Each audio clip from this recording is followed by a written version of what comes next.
The bystander effect. There is a particular kind of silence that falls over a crowd when something goes wrong. It is not the silence of indifference, exactly, and it is not quite the silence of fear. It is something stranger and more disturbing than either of those things. A collective stillness in which each person looks to the others, waits, and in waiting, decides without deciding that someone else will act. That silence has a name.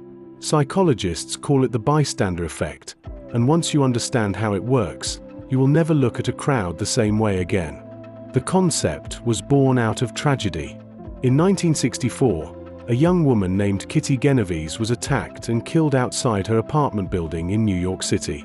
Early reports, later disputed and revised in their details, suggested that dozens of her neighbors had heard or witnessed parts of the attack and had done nothing, had not called the police, had not intervened, had simply closed their windows and gone back to sleep. The story shocked the country. People wanted to know how so many witnesses could have remained passive while someone died. The question felt like an indictment of something deeply broken in modern life. Two psychologists named John Darley and Bib Latane did not believe the answer was simply that New Yorkers were cold or that urban life had destroyed human empathy. They believed something more structural was happening, something rooted in the way human beings process social situations. So they designed a series of experiments to test their theory. What they found was both illuminating and deeply uncomfortable. In one of their most famous studies, participants were placed in separate rooms and asked to communicate with other participants over an intercom. One of those other participants, actually a Confederate, an actor working with the researchers, began to have what sounded like a medical emergency, describing symptoms of a seizure and crying out for help. Darley and Latane varied one critical condition. Some participants believed they were the only person listening. Others believed they were one of several people who could hear what was happening. The results were striking. When people believed they were the sole witness, about 85% of them left their room to get help within the first minute. But when people believed there were 4 or 5 other listeners, only 31% responded, and many of those who did respond waited far longer before acting. The more people who were believed to be present, the less any single person felt compelled to do something. Darley and Latane described 2 psychological forces at work. The first they called diffusion of responsibility. When you are the only witness to an emergency, the responsibility to act falls entirely on you. It is heavy and clear. But when you are one of many witnesses, that weight is distributed. You are only 1/5 responsible, 1/10 responsible, 1/30 responsible. The burden dissolves so quietly that you barely notice it going. And because everyone around you is experiencing the same dissolution at the same time, no one acts, and no one quite feels guilty for it, because technically everyone else could have acted too. The second force is called pluralistic ignorance. Human beings are deeply social creatures, and in ambiguous situations where it is not immediately obvious whether something is truly an emergency, we look to others for cues. We read the faces and postures of the people around us to determine how serious the situation is. But here is the problem. Everyone else is doing exactly the same thing. Everyone is looking around calmly, trying to appear composed while quietly scanning for information. And so everyone sees a calm crowd, and that calm crowd tells each person that maybe things are not so bad after all. The group collectively misreads itself. And in that mutual misreading, nothing happens. What makes the bystander effect particularly unsettling is that it does not require cruelty or cowardice. It does not require people to be unusually selfish or morally bankrupt. Ordinary, decent people, people who think of themselves as helpful, who would be horrified to know someone suffered while they did nothing, are susceptible to it. The mechanism bypasses character and works directly on cognition and social perception. You do not decide not to help. You simply wait, because others are waiting, and the waiting feels reasonable in the moment. Researchers have since found that the effect is real and replicable across many different types of situations, though the original magnitude described in the Kitty Genovese story has been challenged by historians who re-examine the case. The psychological phenomenon itself, however, has been confirmed repeatedly. It appears in online spaces too, where people watch others being harassed and scroll past without intervening, each one assuming that someone with more knowledge, more authority, or more courage will step in. There are ways to counteract it. Awareness helps. Simply knowing that the bystander effect exists makes people more likely to override it. And one of the most powerful things a person can do in an emergency is make direct, specific eye contact with one individual in a crowd and address them by name or description. "You, in the red jacket, please call for help." The moment a specific person is singled out, diffusion of responsibility collapses. The weight lands, and people move.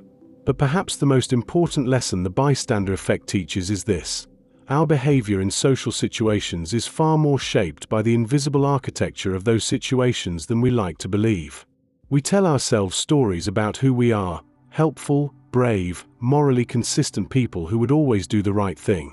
The research suggests that story is incomplete.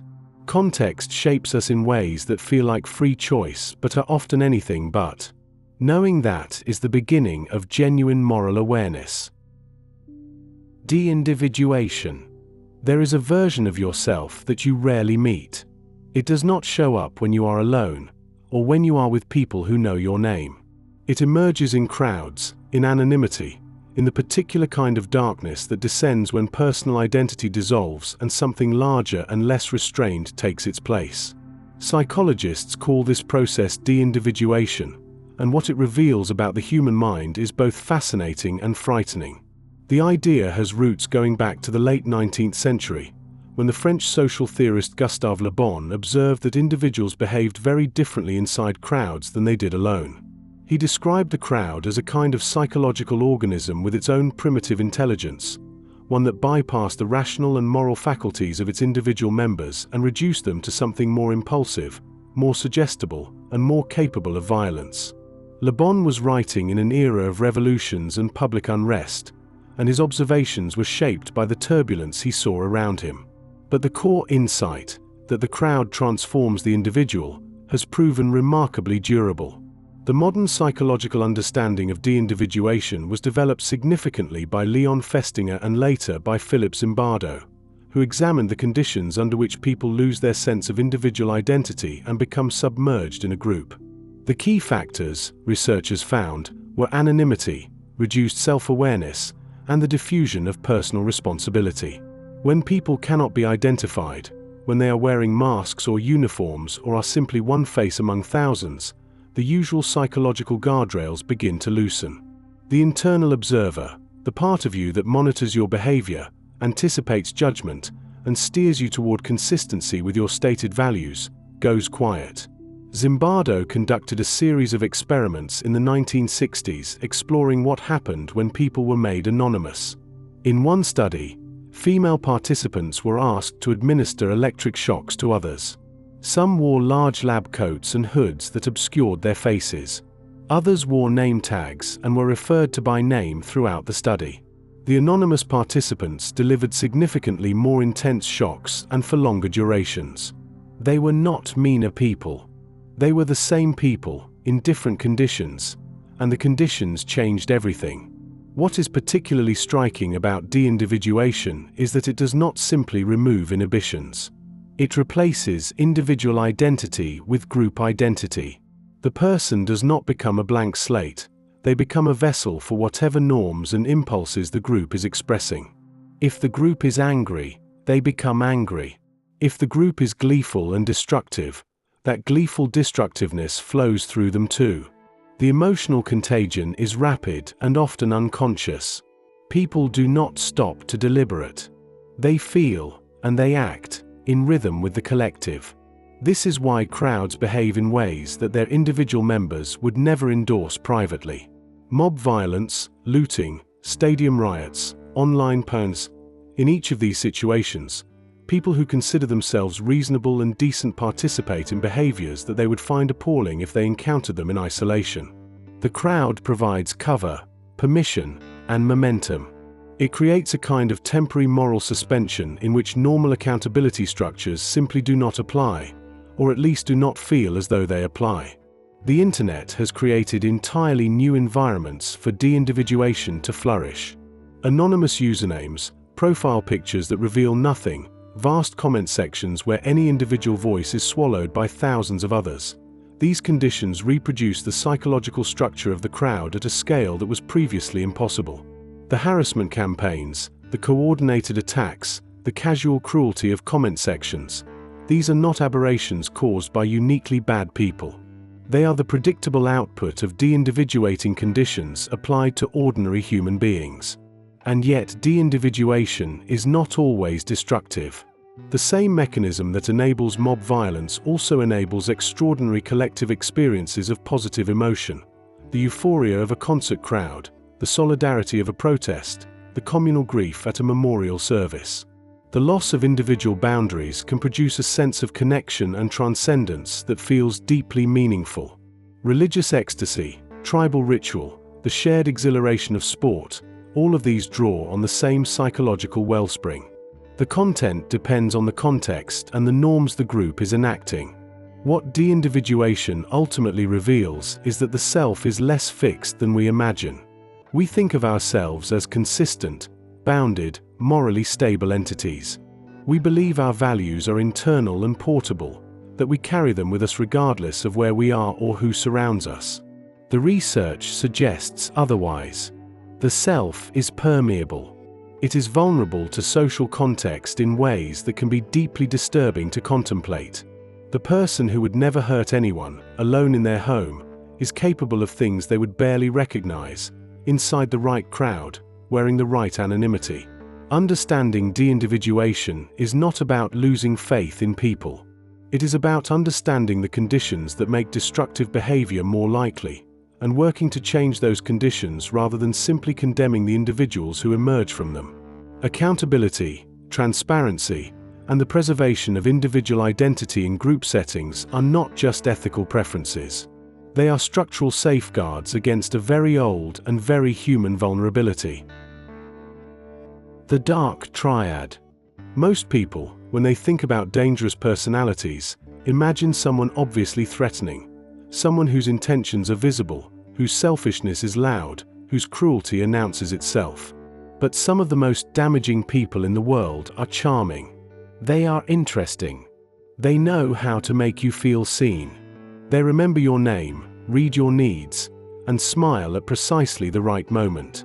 And underneath all of that, there is something that researchers have come to call the Dark Triad, a constellation of 3 personality traits that, when they appear together, can make a person extraordinarily capable of harm. The 3 traits are narcissism, Machiavellianism, and psychopathy. Each one is distinct and can exist independently, but when they cluster together in the same person, they form something more than the sum of their parts. A personality profile that is simultaneously compelling and corrosive, that draws people close and then uses that proximity in ways the other person rarely sees coming. Narcissism, in its clinical sense, goes well beyond ordinary vanity or self-confidence. It involves a deep, brittle sense of self that requires constant external validation to feel stable. Narcissists need to be admired, to be seen as special, to occupy the center of whatever room they enter. When that need is met, they can be generous, charismatic, and even genuinely warm. But when it is frustrated, when they are criticized, ignored, or made to feel ordinary, the response can be disproportionate and cold. Underneath the surface confidence is a fragility that does not tolerate challenge. And the strategies a narcissist uses to protect that fragility can be quietly devastating to the people around them. Machiavellianism takes its name from the Renaissance philosopher Niccolò Machiavelli, whose writings explored the use of strategic manipulation in the pursuit of power. In psychological terms, a highly Machiavellian individual approaches social interactions primarily as games to be won. They are skilled at reading people, at identifying what others want, at crafting the right persona for the right situation. They do not act from principle so much as from calculation. Loyalty is contingent. Honesty is a tool to be deployed when useful and set aside when it is not. They are patient, planners, and they often operate at a pace and with a subtlety that makes their influence difficult to identify until it is well established. Psychopathy, in the non-clinical sense used in Dark Triad research, refers primarily to a diminished capacity for empathy combined with impulsivity and a willingness to engage in antisocial behavior without remorse. Psychopathic individuals do not process the emotional pain of others the way most people do. When someone is hurt, either by circumstance or by their own actions, the usual emotional resonance that most people feel, the discomfort, the guilt, the pull toward repair, is simply absent or greatly reduced. This does not mean they cannot recognize emotions in others. Many can read emotional states quite precisely. They simply do not feel the weight of those states in themselves. And that emotional neutrality gives them a kind of operational freedom that most people do not have.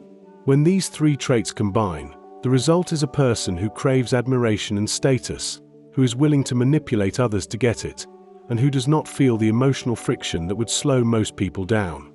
In social and professional contexts, this profile can look like confidence, competence, and charisma. Dark Triad individuals often rise quickly in hierarchies. They are good at interviews. They know how to manage impressions. They understand politics, both organizational and interpersonal, and they navigate them with a facility that can seem like natural leadership. But the costs to those around them tend to accumulate over time. Partners describe a relationship that began intensely and warmly, and gradually became about meeting the other person's needs while their own were minimized or dismissed. Colleagues describe someone who was charming upward and ruthless sideways and down, who took credit when things went well and distributed blame when they did not. Friends describe a connection that felt deep but turned out to be conditional, valuable when it served a purpose and discarded when it did not. Research suggests that dark triad traits are more prevalent in men than women, though they appear in both. They are more common in certain contexts: competitive industries, politics, entertainment, finance, where the traits confer advantages and the costs are often borne by others. They appear at higher rates in certain leadership positions, which raises uncomfortable questions about the kinds of people that many institutions unconsciously select for. None of this means that dark triad individuals are incapable of genuine connection or that they are inherently unredeemable. Personality traits exist on spectrums, and the research describes tendencies and probabilities, not certainties. But it does mean that charm is not evidence of character. That someone makes you feel good is not proof that they have your interests at heart. And the ability to recognize these patterns, not with paranoia, but with clear-eyed awareness, is one of the most practically useful things psychology has to offer. The dark triad does not announce itself. It rarely looks the way the movies suggest. It looks like someone who is very good at being exactly what you need them to be, until the moment it no longer serves them to be it. Before we continue, if you're enjoying this calm journey and the quiet ideas we explore together, consider subscribing to Nightmind Academy, so you can return here anytime you need a peaceful space to unwind and drift into sleep. Gaslighting. Imagine trying to describe a conversation that you are certain happened, and being told, with complete calm, that it did not. Imagine showing someone a bruise and being told that you bruised yourself. Imagine feeling confused, anxious, and uncertain, and being told that your confusion is the problem, that if you were not so sensitive, so irrational, so difficult, everything would be fine. Now imagine that this is not an isolated incident, but a pattern. That it happens again and again, across months or years, until you are no longer sure what is real. That is gaslighting. And it is one of the most psychologically devastating things one person can do to another. The term comes from a 1944 film called Gaslight, in which a husband systematically manipulates his wife into believing she is losing her mind. He hides objects, dims the gaslights in their home and then denies it, and gradually convinces her that her perceptions cannot be trusted, all in order to gain control of her and her inheritance. The film dramatized something that had no name at the time but that many people had experienced: a deliberate, sustained effort to undermine someone's grip on reality for the purposes of control.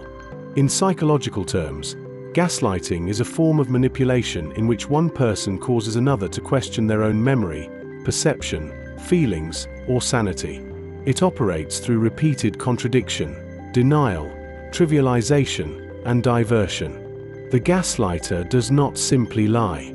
They work to make the other person doubt the accuracy of their own mind, to replace the target's confident relationship with their own experience with a fragile, anxious dependence on the gaslighter's version of events. The tactics take many forms.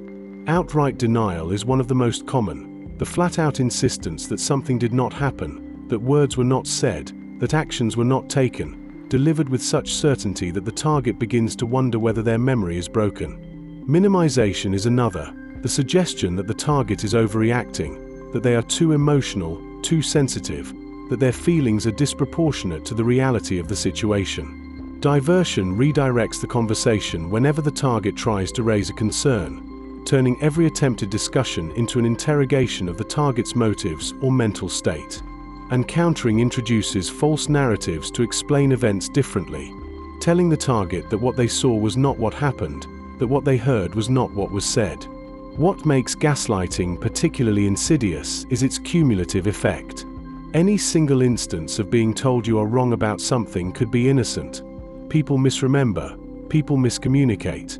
But over time, across hundreds of small moments of doubt, the damage compounds. The target begins to preemptively question their own perceptions before even raising them. They start to bring the gaslighter's voice inside their own head, doing the undermining from within. They become easier to control, not because they have been forced to submit, but because they have learned that their own judgment cannot be trusted.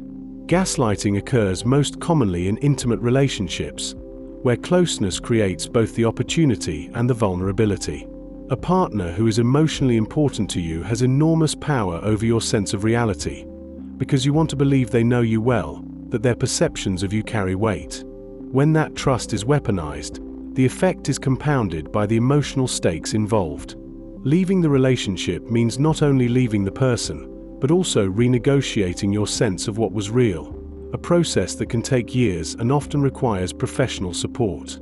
It also occurs in other contexts. Workplace gaslighting can involve managers denying instructions they gave, attributing blame for failures to employees who followed their guidance, or insisting that professional concerns raised by staff are evidence of poor attitude rather than legitimate issues.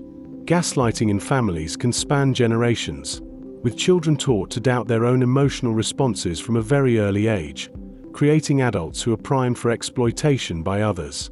Research on gaslighting has identified certain psychological preconditions that make targets more vulnerable. People with high empathy, strong desires to maintain relationships, histories of self-doubt, or early experiences of having their feelings dismissed are particularly susceptible.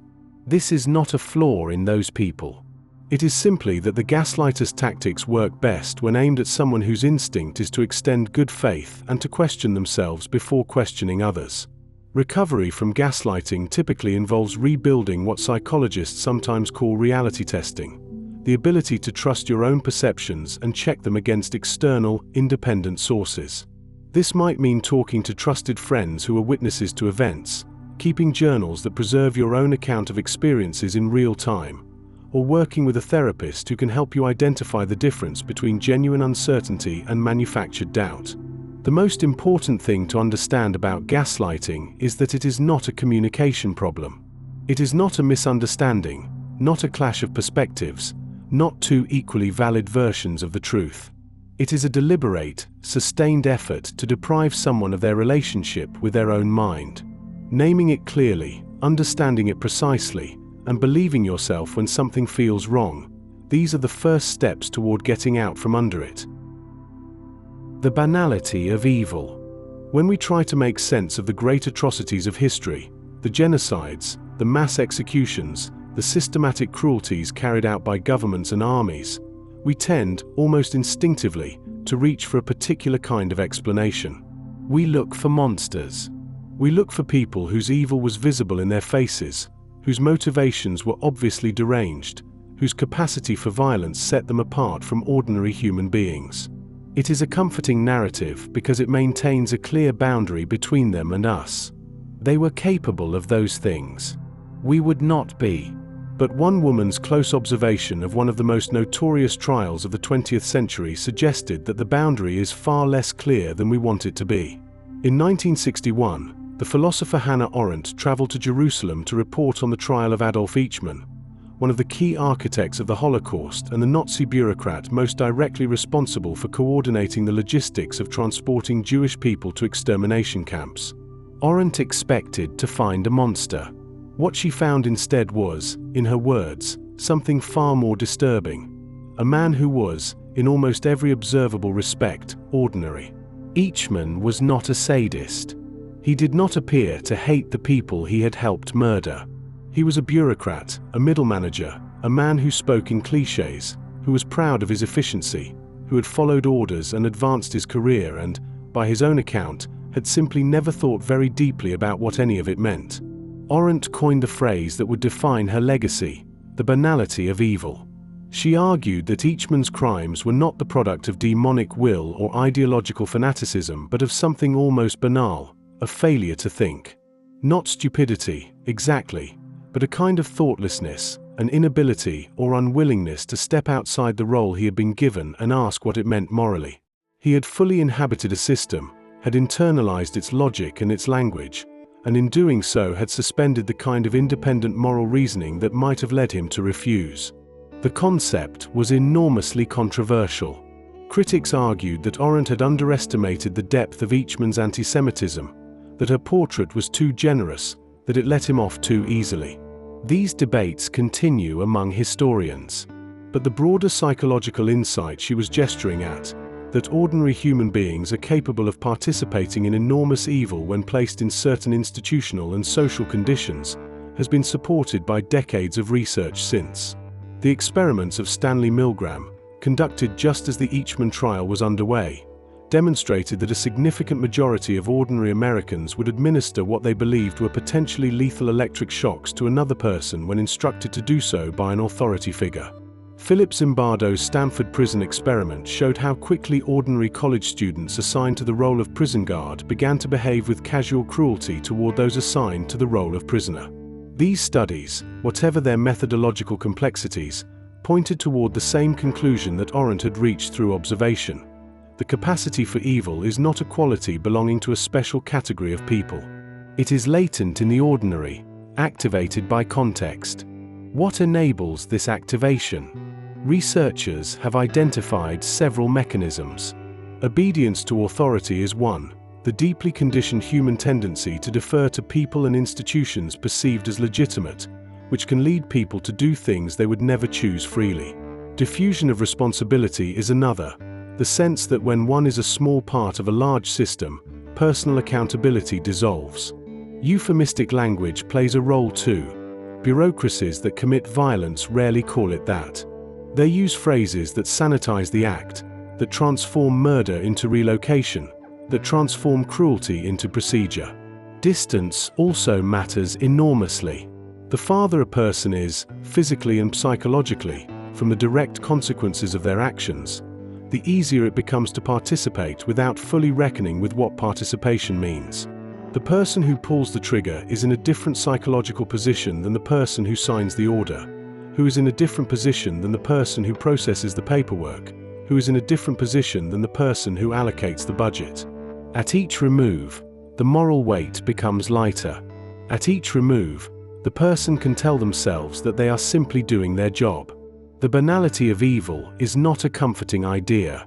It does not allow us to locate evil outside ourselves, in some other category of person who is nothing like us. It suggests instead that ordinary human psychology, the desire for approval, the tendency to defer, the capacity to stop thinking, is the material from which atrocity is built. Which means that the distance between most people and participation in great wrong is shorter than most people believe. But Arendt's insight was not purely pessimistic. If thoughtlessness is what enables evil, then thinking, genuinely independent, morally engaged thinking, is what resists it. The people who refused, who hid families at risk to themselves, who said no when they could have said yes, were not moral superheroes. They were people who maintained the habit of asking what something meant, even when the system around them had stopped asking. That habit is available to anyone. It is, in a sense, the only thing that has ever stood between ordinary people and the worst things that ordinary people do. Confirmation bias. There is something deeply flattering about how the human mind works. It does not process the world passively, the way a camera records light.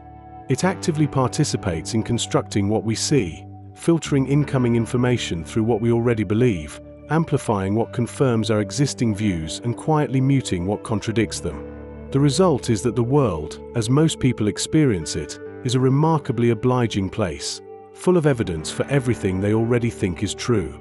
Psychologists call this tendency confirmation bias, and it is one of the most pervasive and consequential features of human cognition. The concept was systematically studied by the British psychologist Peter Wason in the 1960s. In what became known as the Wason selection task, participants were shown a rule and asked to test it by selecting cards from a set. The experiment consistently demonstrated that people preferred to seek information that would confirm a rule rather than information that could falsify it, even when the falsifying information was more logically useful. This preference for confirmation over disconfirmation turned out to be remarkably robust. It appeared across different types of tasks, different populations, and different levels of education and intelligence. Confirmation bias operates through several distinct mechanisms. The first is selective search. When we look for information about a topic, we tend to search in ways that are more likely to return confirming evidence. Someone who believes a particular health remedy works will search for testimonials and success stories. Someone who has decided a public figure is corrupt will search for reports of wrongdoing. The searches feel objective, but they are shaped from the start by the conclusion they are designed to support. The second mechanism is biased interpretation. Even when people encounter the same information, they tend to evaluate it differently depending on whether it supports or challenges their prior beliefs. Studies have shown that people find methodological flaws in research that contradicts their views more readily than they find flaws in research that supports them. They extend charitable interpretations to confirming evidence and apply rigorous scrutiny to disconfirming evidence. The scales of judgment are not level. The third mechanism is selective memory.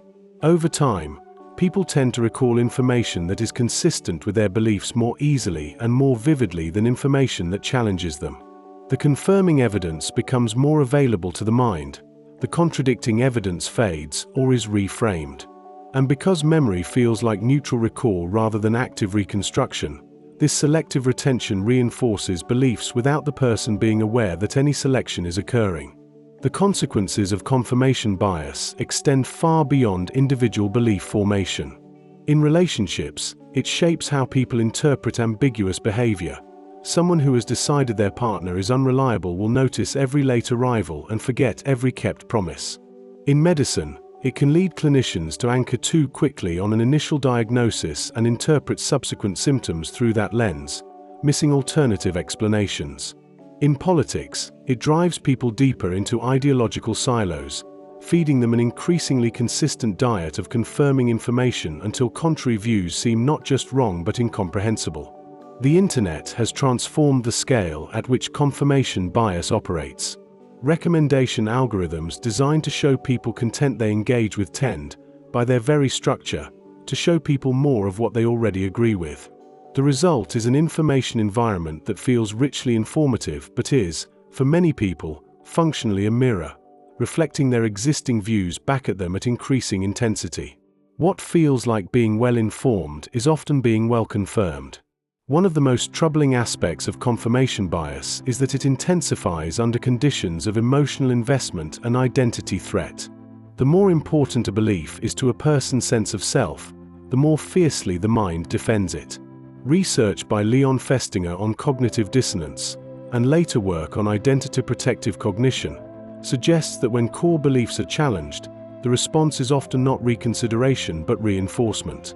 The challenge is absorbed not as information but as an attack, and the belief emerges from the encounter stronger than before. This means that simply providing people with accurate information is often not enough to change minds. The information arrives into a cognitive environment already tilted against it.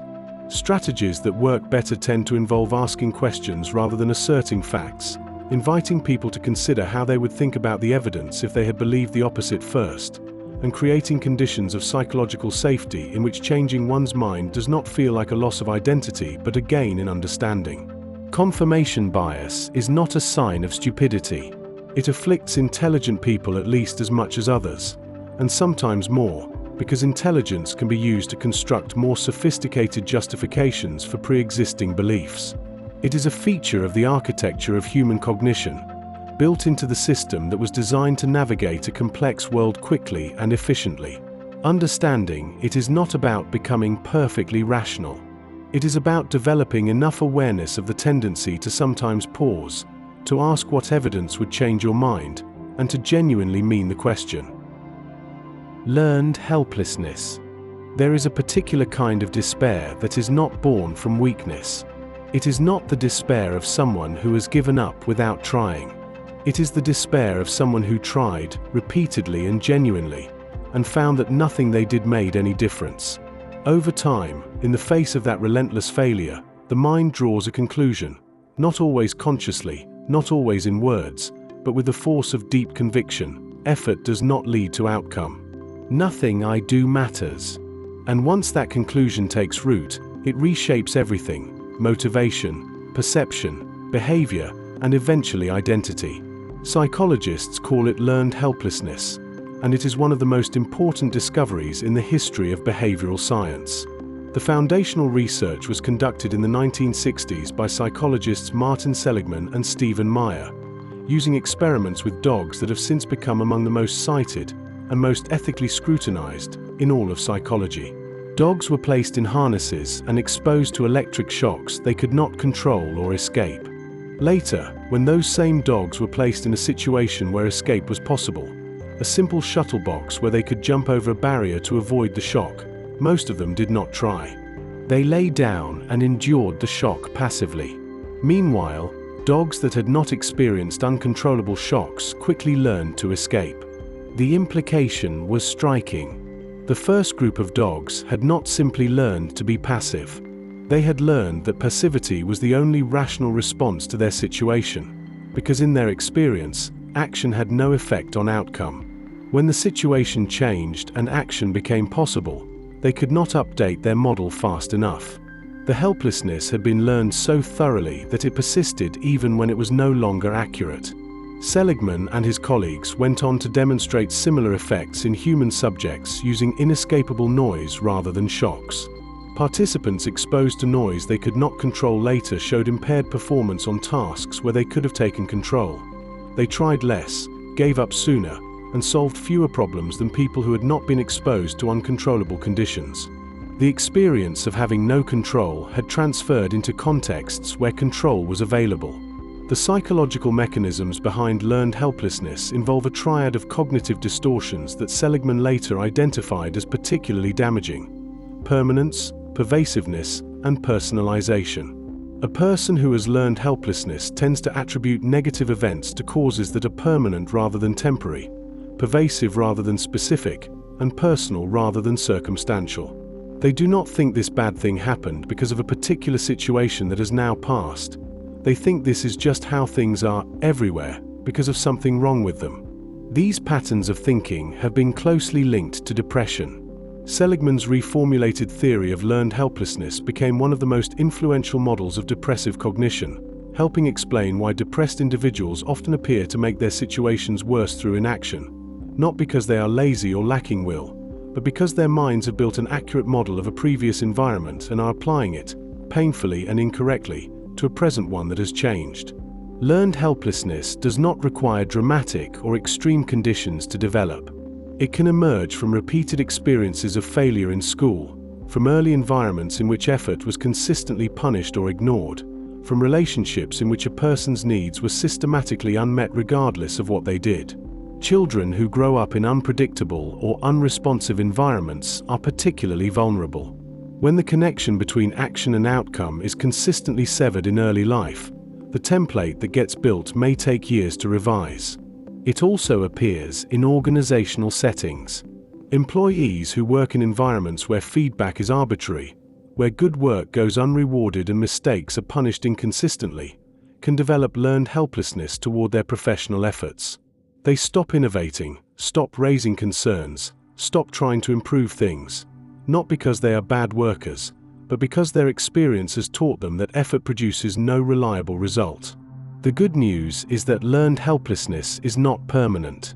Meyer and Seligman's later research suggested that the brain systems involved are more specific than originally thought, and that targeted experiences of effective action, situations in which effort reliably produces a desired outcome, can gradually rebuild the internal model. Therapy approaches based on behavioral activation and cognitive restructuring have shown real effectiveness in interrupting the cycle. The goal is to create conditions in which the person can experience, in small and reliable ways, that what they do makes a difference. What learned helplessness ultimately reveals is that despair is not always irrational. Sometimes it is the most accurate conclusion a mind can draw from its experience. The work of helping someone out of it is not the work of convincing them they are wrong to feel what they feel. It is the work of giving them experiences that make a different conclusion possible, slowly, carefully, and with a great deal of patience for how deeply the old lessons were learned. The halo effect. When you meet someone who is physically attractive, something happens in your mind that has very little to do with what you actually know about them. Their intelligence feels more credible. Their character seems more trustworthy. If they make a mistake, it feels more forgivable. If they express an opinion, it carries more weight. You may not be aware of any of this happening. It does not feel like a judgment at all. It feels like perception, like simply seeing who the person is. But it is not. It is a systematic distortion in how your brain processes information about people, one of the most well-documented and pervasive biases in all of social psychology. It is called the halo effect, and it shapes nearly every human interaction in ways most people never notice. The term was coined by the psychologist Edward Thorndike in 1920, who observed that military officers, when asked to rate their subordinates on multiple independent traits, intelligence, physique, leadership, character, tended to give similar ratings across all categories for the same individual. If an officer was rated highly on one trait, he tended to be rated highly on everything. Thorndike concluded that a single dominant impression, a halo, was radiating outward and coloring all the other judgments. The ratings were supposed to be independent. They were not. Subsequent research confirmed the effect across an enormous range of contexts. Physical attractiveness turned out to be one of the most powerful activators. Studies have shown that attractive people are consistently rated as more intelligent, more competent, more moral, and more socially skilled than their less attractive counterparts, by strangers, by employers, by teachers, by juries, and even, at times, by therapists. This is not a marginal effect. Research has found that attractive defendants in criminal trials receive lighter sentences. Attractive students receive higher grades on essays, even when the essays are identical to those submitted by less attractive students. Attractive job candidates are more likely to be hired, and once hired, more likely to be promoted. The halo effect extends beyond physical appearance. We extend halos to people who are confident, who speak fluently, who dress well, who have prestigious credentials, or who belong to groups we admire. We extend halos to products associated with attractive people, to ideas delivered by charismatic speakers, to charities endorsed by celebrities. The specific trigger for the halo varies, but the mechanism is the same. One salient positive impression expands to cover territory it has no right to occupy. What is particularly interesting about the halo effect is how resistant it is to explicit awareness. Telling people about the bias does not make it disappear. Studies that inform participants about the halo effect before having them make judgments still find the effect operating, though sometimes at reduced strength. The evaluation happens faster than the conscious correction can catch it. By the time a person sits down to form a deliberate opinion, the halo has already done its work. The inverse of the halo effect, sometimes called the horn effect, operates with equal power in the opposite direction. A single negative impression radiates outward just as effectively as a positive one. A person who is physically unattractive, who speaks with hesitation, who made one visible mistake, or who simply reminds you of someone you dislike, can find that every subsequent piece of information about them is filtered through that initial negative impression. The horn casts shade where the halo casts light, but the mechanism is identical. The consequences of the halo effect in public life are worth thinking about carefully. Political figures who are attractive and speak well are perceived as more competent and trustworthy, regardless of the substance of their policies. Business leaders whose early successes earn them a halo can make serious strategic errors without triggering the scrutiny those errors would attract from a less decorated figure. Self-help gurus and influencers whose physical presentation triggers the halo can spread harmful ideas to audiences whose critical faculties have been softened by admiration. In personal relationships, the halo effect shapes the early stages of attraction in ways that can have lasting consequences. The person we fall for presents us with an initial impression: charming, confident, warm, and we extrapolate from that impression a complete picture of who they are. The halo fills in all the blank spaces with favorable content. It can take months or years of accumulated experience to revise the picture, and by that time, we may have made significant commitments based on a perception that was always partly fiction. Understanding the halo effect does not mean becoming cynical about positive first impressions. It means developing the capacity to hold an initial impression lightly, to treat the halo as information about your own mind rather than about the other person, and to remain curious about who someone actually is rather than who the halo suggests they must be. The halo is not always wrong, but it is always faster than evidence, and faster than evidence is not the same as true. Projection. There is a pattern that most people, if they pay close enough attention, will recognize from their own lives. Someone accuses you of being dishonest, and you later discover they were the one who was lying. Someone insists that you are angry, in a tone that makes clear the anger belongs to them. Someone tells you that you cannot be trusted, that you are selfish, that you are hiding something, and the more they press the point, the more you begin to wonder whether they are describing you at all, or whether they are, in some way they may not understand themselves, describing a part of themselves they cannot look at directly. This psychological mechanism has a name. It is called projection, and it is one of the most consequential and least examined forces in human relationships. The concept originates with Sigmund Freud, who described projection as a defense mechanism, a process by which the ego protects itself from the anxiety produced by unacceptable thoughts, feelings, or impulses by attributing those thoughts, feelings, or impulses to someone else. Rather than acknowledging an unwanted desire or a frightening aspect of one's own character, the mind exports it. It places the uncomfortable content outside the self, where it can be perceived and responded to as a feature of the external world rather than an internal truth. The logic of the defense, at an unconscious level, is something like this: if I am not the one who feels this, if it is them who feels it, then I do not have to confront it in myself. The feeling does not disappear. It is still there, still active, still shaping behavior. But its origin is obscured. The person who projects their hostility onto others does not feel like an angry person. They feel like someone surrounded by threatening people, responding reasonably to an aggressive environment.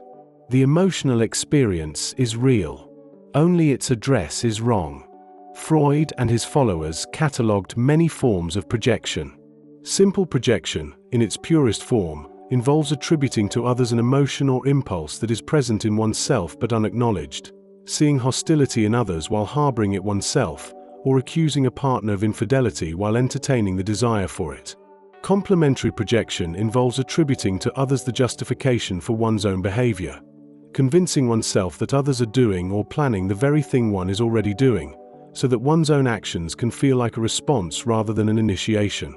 Later psychologists, particularly those working in object relations and attachment theory, expanded the concept considerably. They described projective identification, a more interpersonal form of projection in which a person not only attributes a feeling to another but unconsciously behaves in ways that tend to elicit that feeling in the other person, essentially trying to get the other person to contain and experience what they themselves cannot tolerate.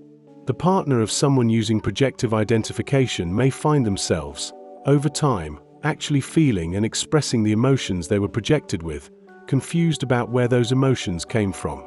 Projection is not always pathological. Mild and transient forms of it appear in the psychology of virtually everyone. We are all, at times, more sensitive to in others what we struggle with in ourselves. The person who is deeply anxious about being seen as selfish may be unusually alert to signs of selfishness in those around them. The person who fears their own capacity for cruelty may be quick to interpret ambiguous behavior from others as cruel. The projection is not creating something from nothing. It is amplifying a signal that the projector's own inner life has made them hyper-attuned to detect. In its more entrenched forms, however, projection creates serious difficulties. In intimate relationships, it can produce cycles in which one person consistently attributes their own unresolved feelings to their partner, accusing, withdrawing, attacking, without the capacity to recognize that the source of the disturbance is internal rather than external. The partner, who may be genuinely innocent of the accusations, is placed in an impossible position, defending themselves against charges that do not correspond to their actual behavior, and dealing with a relational dynamic they did not create. At a social and political level, projection operates at scale. Groups, communities, and nations regularly project their own feared qualities onto other groups. The characteristics most savagely denounced in an outgroup, duplicity, aggression, greed, moral corruption, are often precisely the characteristics the in-group struggles to acknowledge in itself. The function is the same as in individual psychology. By locating the intolerable quality outside the self, the group avoids the confrontation with its own shadow that genuine self-examination would require. Recognizing projection, in others and in oneself, is one of the more demanding forms of psychological literacy. In others, the clue is often a quality of intensity or persistence that seems disproportionate to the situation, combined with a consistent pattern in who or what tends to attract the projected quality. In oneself, the work is harder.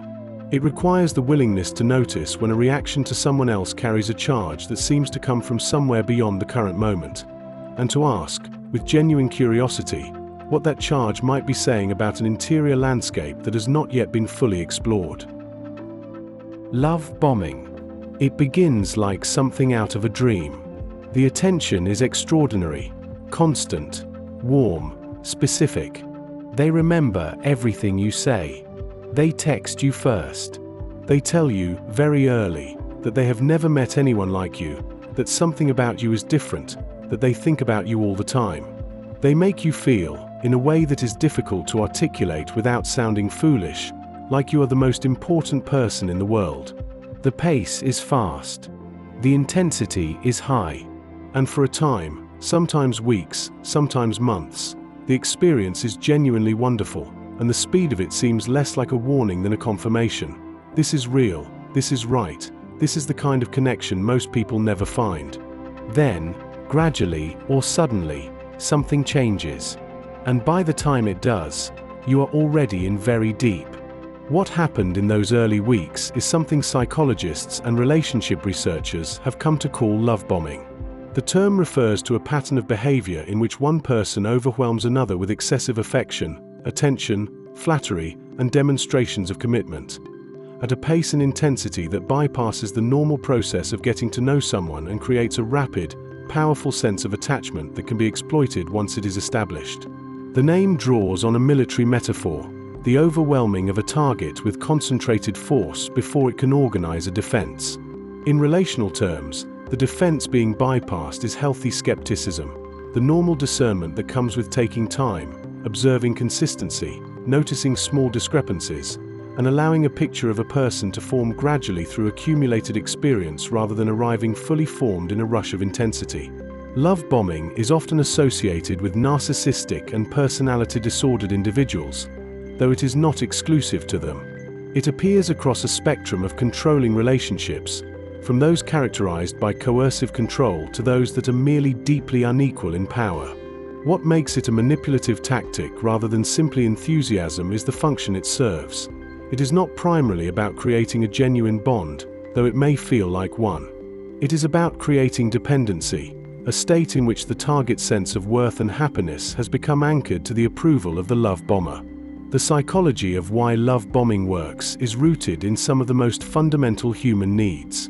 The need to be seen, valued, and chosen is among the deepest drives in the human psyche. When someone appears to meet that need completely and immediately, the brain responds with a flood of neurochemical reward. Dopamine, oxytocin, and other bonding-related systems activate intensely. The experience feels not just good but significant, like discovering something that was always missing. And because the experience feels so meaningful, the rational faculties that might otherwise flag its improbability are quieted by the sheer pleasure of it. People who are particularly vulnerable to love bombing tend to be those with strong attachment needs, histories of emotional unavailability in early relationships, or existing insecurities about their own worthiness of love. This is not a character flaw. It is simply that the love bomber's offering is precisely calibrated to what is most longed for, whether consciously or not. The attunement that feels so remarkable is often a form of social predation, an extraordinary read of what another person needs, deployed not in service of meeting that need but in service of creating a hook. The shift, when it comes, is the moment the dynamic reveals itself. The excessive attention begins to be withdrawn, subtly at first, then more noticeably. Criticism appears where there was only admiration. Warmth becomes conditional, granted when the target behaves in certain ways and withheld when they do not. The person who was the most important in the world begins to be treated as barely adequate, and the target, now deeply bonded and disoriented, begins to chase the early experience, trying to understand what they did wrong, how to get back to how things were, what they need to change in themselves. This chasing is the point. The dependency created during the love bombing phase now functions as leverage. The relationship has been structured so that the target is working to maintain the connection rather than the other way around. The power has been quietly transferred, and it happened at a time when everything felt too good to question. Recovery from love bombing typically involves a painful renegotiation of what happened. The recognition that the extraordinary early experience, however real it felt, was not an accurate representation of the other person or of what the relationship could be. It often involves grief not just for the relationship, but for the version of things the love bombing phase seemed to promise. It involves, eventually, rebuilding a relationship with one's own judgment, learning to value the slow, unglamorous work of really getting to know someone over the intoxicating shortcut of feeling instantly, overwhelmingly chosen. Cognitive dissonance. There is a particular kind of discomfort that has no obvious external cause. It does not come from physical pain, or from a clear failure, or from an argument with someone you care about.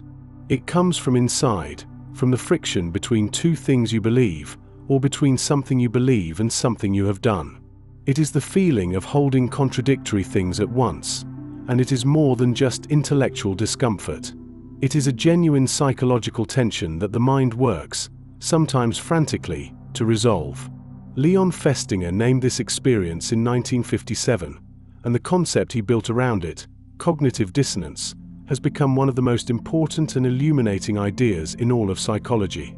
Festinger arrived at the concept through an unlikely source, a doomsday cult.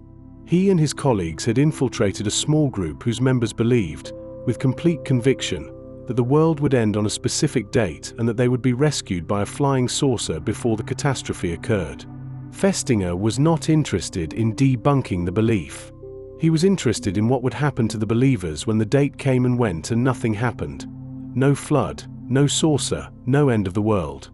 What he observed was the opposite of what most people might expect.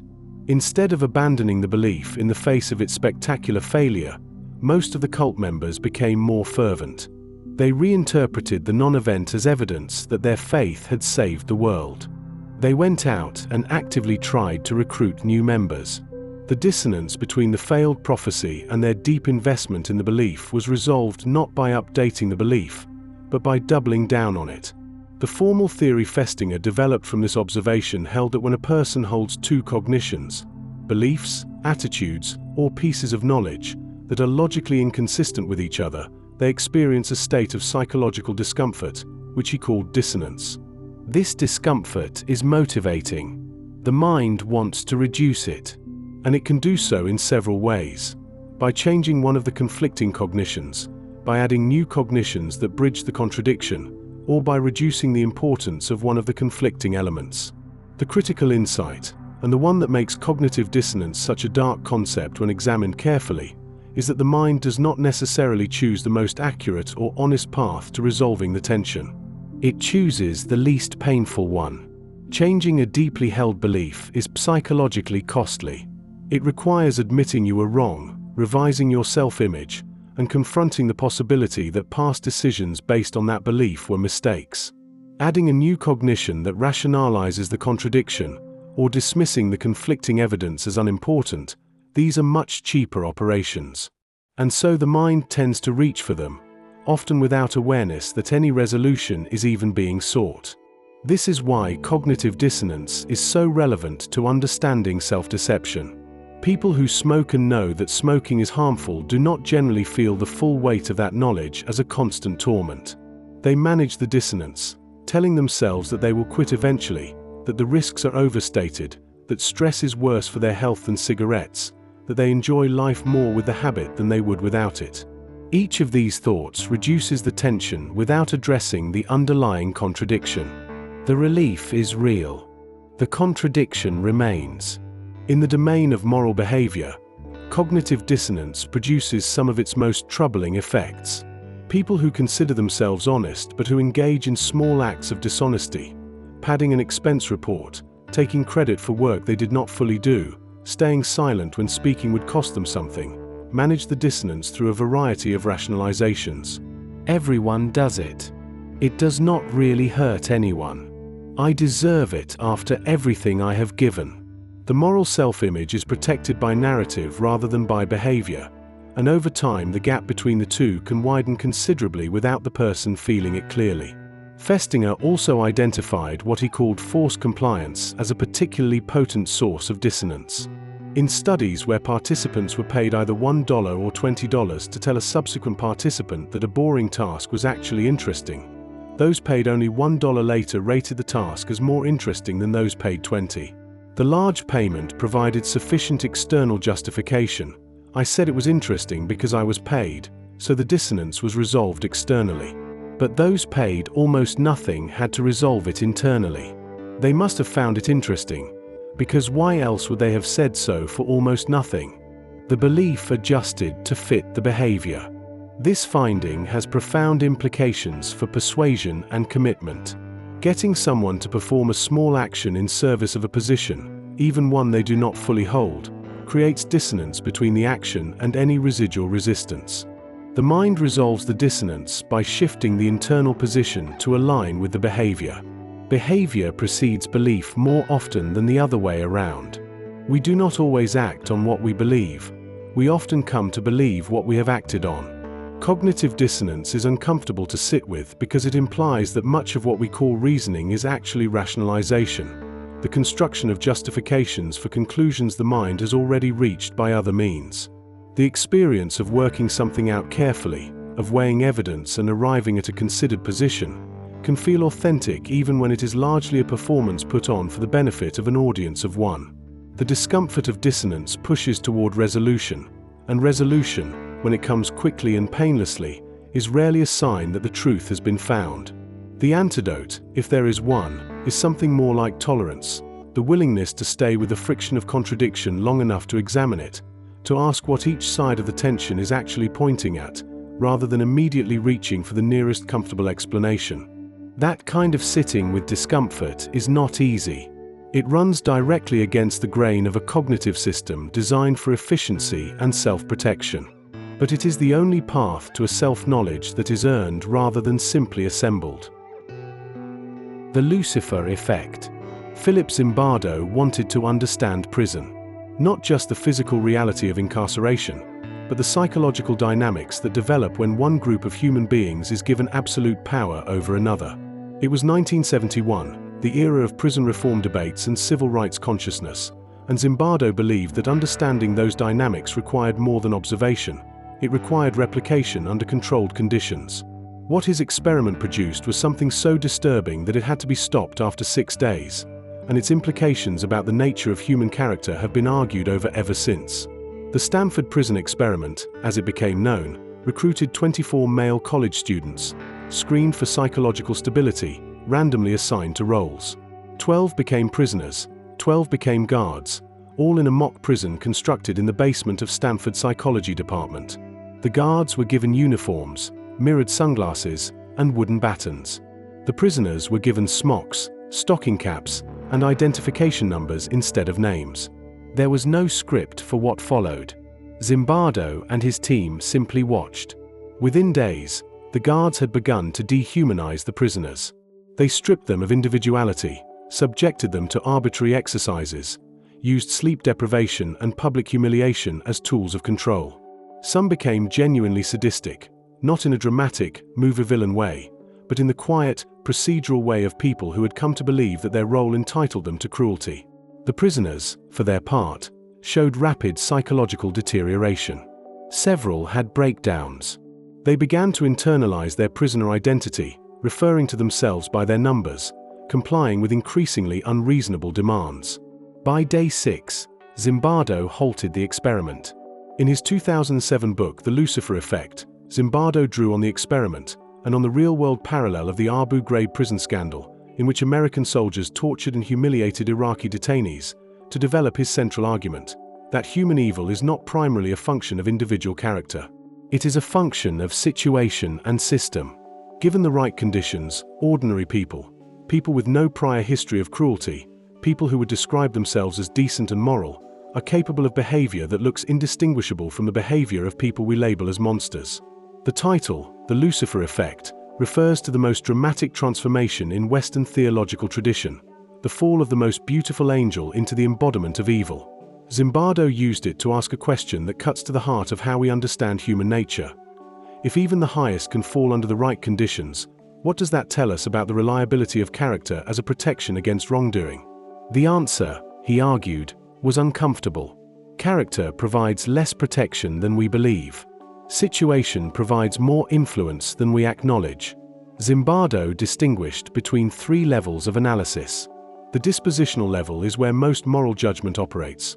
We ask what kind of person did this, assume that the behavior reflects a stable internal trait, and assign responsibility accordingly. The situational level asks instead what kind of context did this, and looks for the environmental and social forces that made the behavior likely. The systemic level goes further still, asking who created and maintained the conditions that produced those situational forces. Most public moral discourse operates exclusively at the first level. Zimbardo argued that this is not only psychologically naive but practically counterproductive. It satisfies the need to blame while doing nothing to change the conditions that will produce the same behavior in the next person placed in the same situation. The Stanford prison experiment has been criticized on multiple grounds. The methodology was compromised by Zimbardo's own dual role as both experimenter and prison superintendent. Later analyses suggested that some guards were encouraged to behave harshly. Attempts to replicate it have produced more nuanced results, suggesting that people do not automatically conform to harmful roles but may resist them when resistance is modeled or sanctioned. The experiment does not prove what Zimbardo sometimes claimed it proved, but it does illuminate something real about the conditions under which ordinary cruelty becomes possible. What those conditions share, across the Stanford experiment and the historical examples Zimbardo examined, is a consistent set of features. Dehumanization of the outgroup, the systematic removal of individual identity and humanity from those in a subordinate position. Diffusion of responsibility, the sense that orders are coming from above, that the individual is not the author of the action. Graduated escalation, a slow increase in severity that makes each step feel like a small departure from the previous one rather than a large departure from a baseline. And the anonymizing power of uniforms, roles, and institutional authority. The Lucifer Effect is not a counsel of despair. Zimbardo concluded his work with an examination of what he called heroism, the capacity of individuals to resist situational pressure, to step outside the role being demanded of them, to refuse. He argued that heroism is more ordinary than mythology suggests, and that the same social psychology that explains conformity to harmful norms can be used to understand and cultivate resistance to them. But that resistance requires what the Stanford guards did not have: the awareness that the situation was trying to shape them, and the deliberate choice to be someone it could not. What makes the Lucifer Effect such a disquieting concept is not what it says about bad people. It is what it says about people in general, including you, and including everyone you trust. Given the wrong situation, the wrong role, the wrong institutional permission structure, and sufficient time, the range of behavior available to ordinary human beings is wider and darker than most of us are comfortable believing. The knowledge of that range is not comfortable. but it may be the most honest foundation there is for thinking seriously about ethics. Triangulation.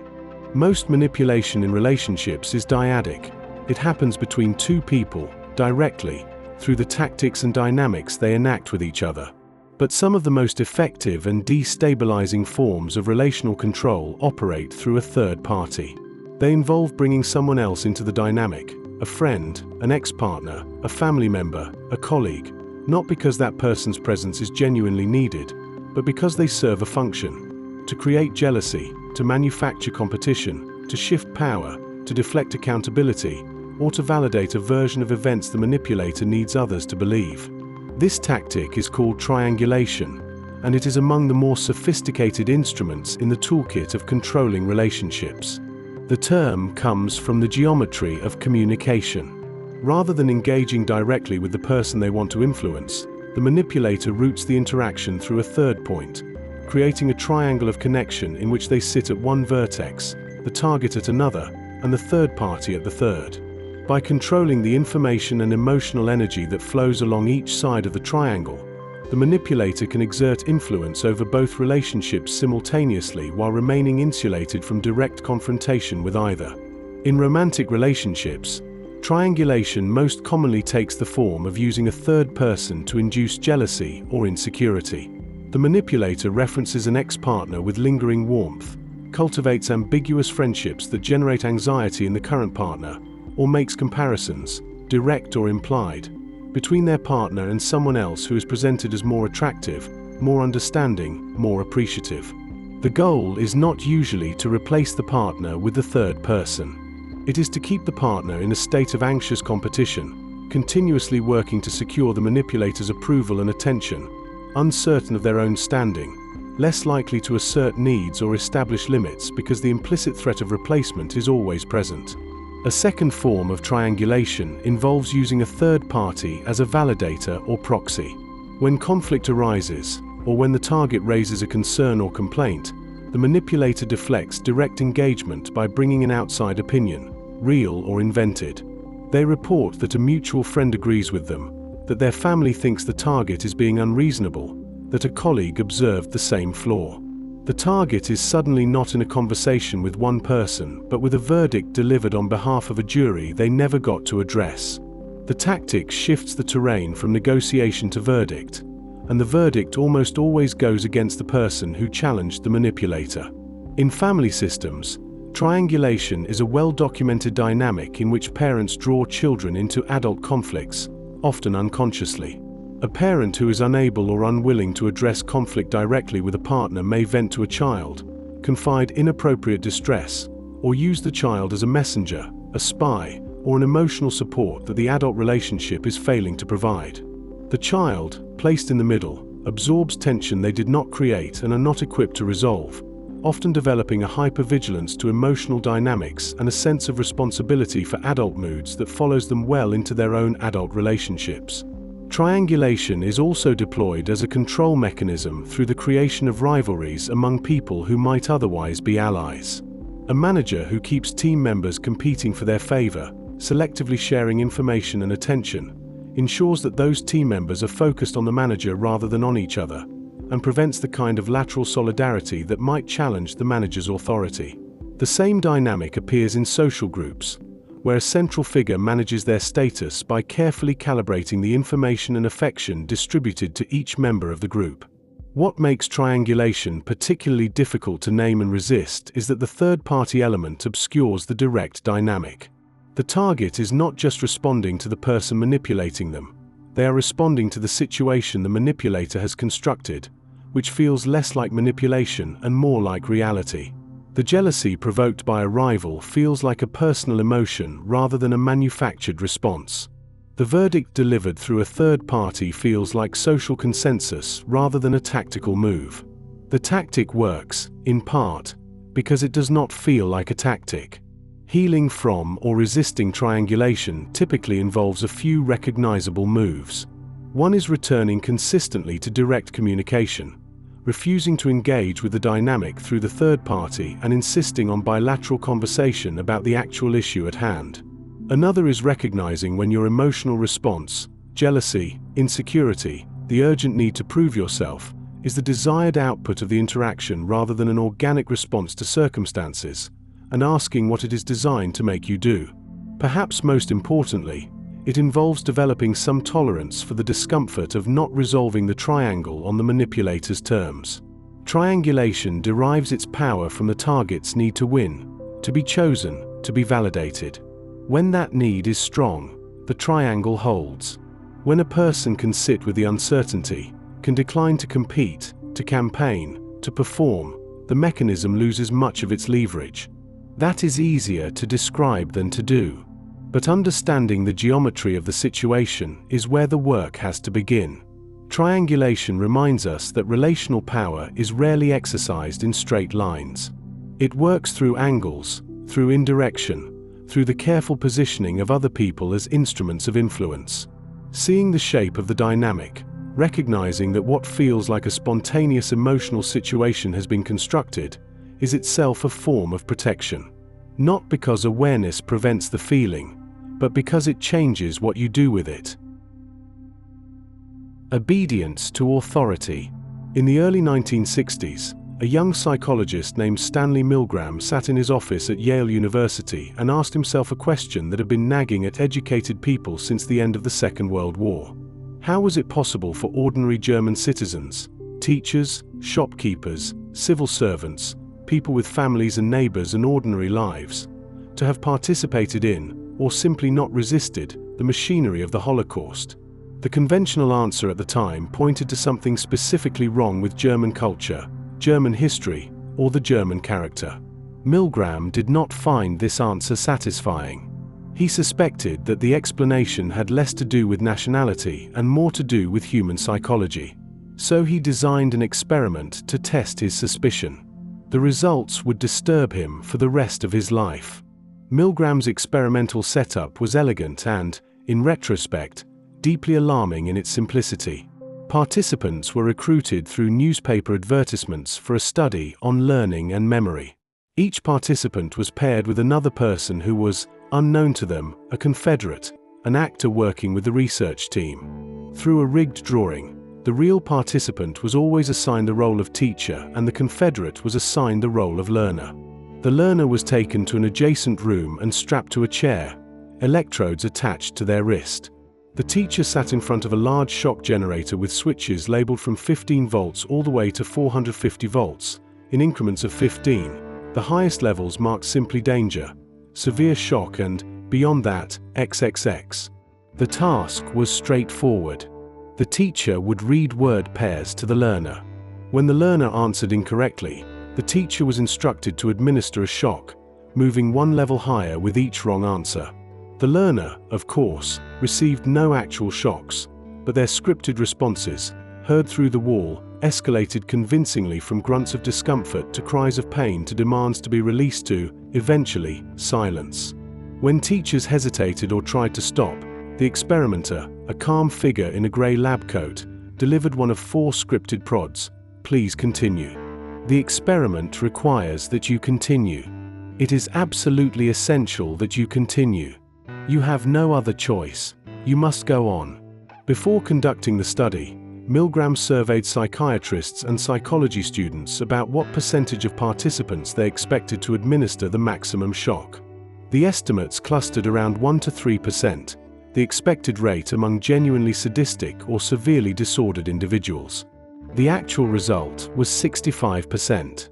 Nearly 2/3 of ordinary American adults, in a prestigious university setting, administered what they believed were potentially lethal electric shocks to a stranger, under the instruction of an authority figure they had met minutes earlier. Milgram ran dozens of variations on the original experiment, systematically manipulating the conditions to identify what factors influence compliance.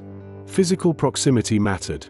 When participants had to physically hold the learner's hand onto a shock plate, compliance dropped significantly. Institutional authority mattered. When the experiment was moved from Yale to a nondescript office building described as a commercial research firm, compliance also dropped. The presence of rebellious peers mattered. When 2 Confederate teachers refused to continue, real participants were far more likely to refuse as well. Each variation mapped the precise conditions under which authority held or lost its grip.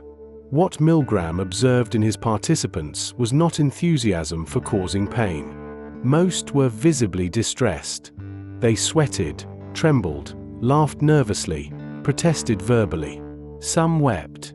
They were not enjoying what they were doing. But they continued.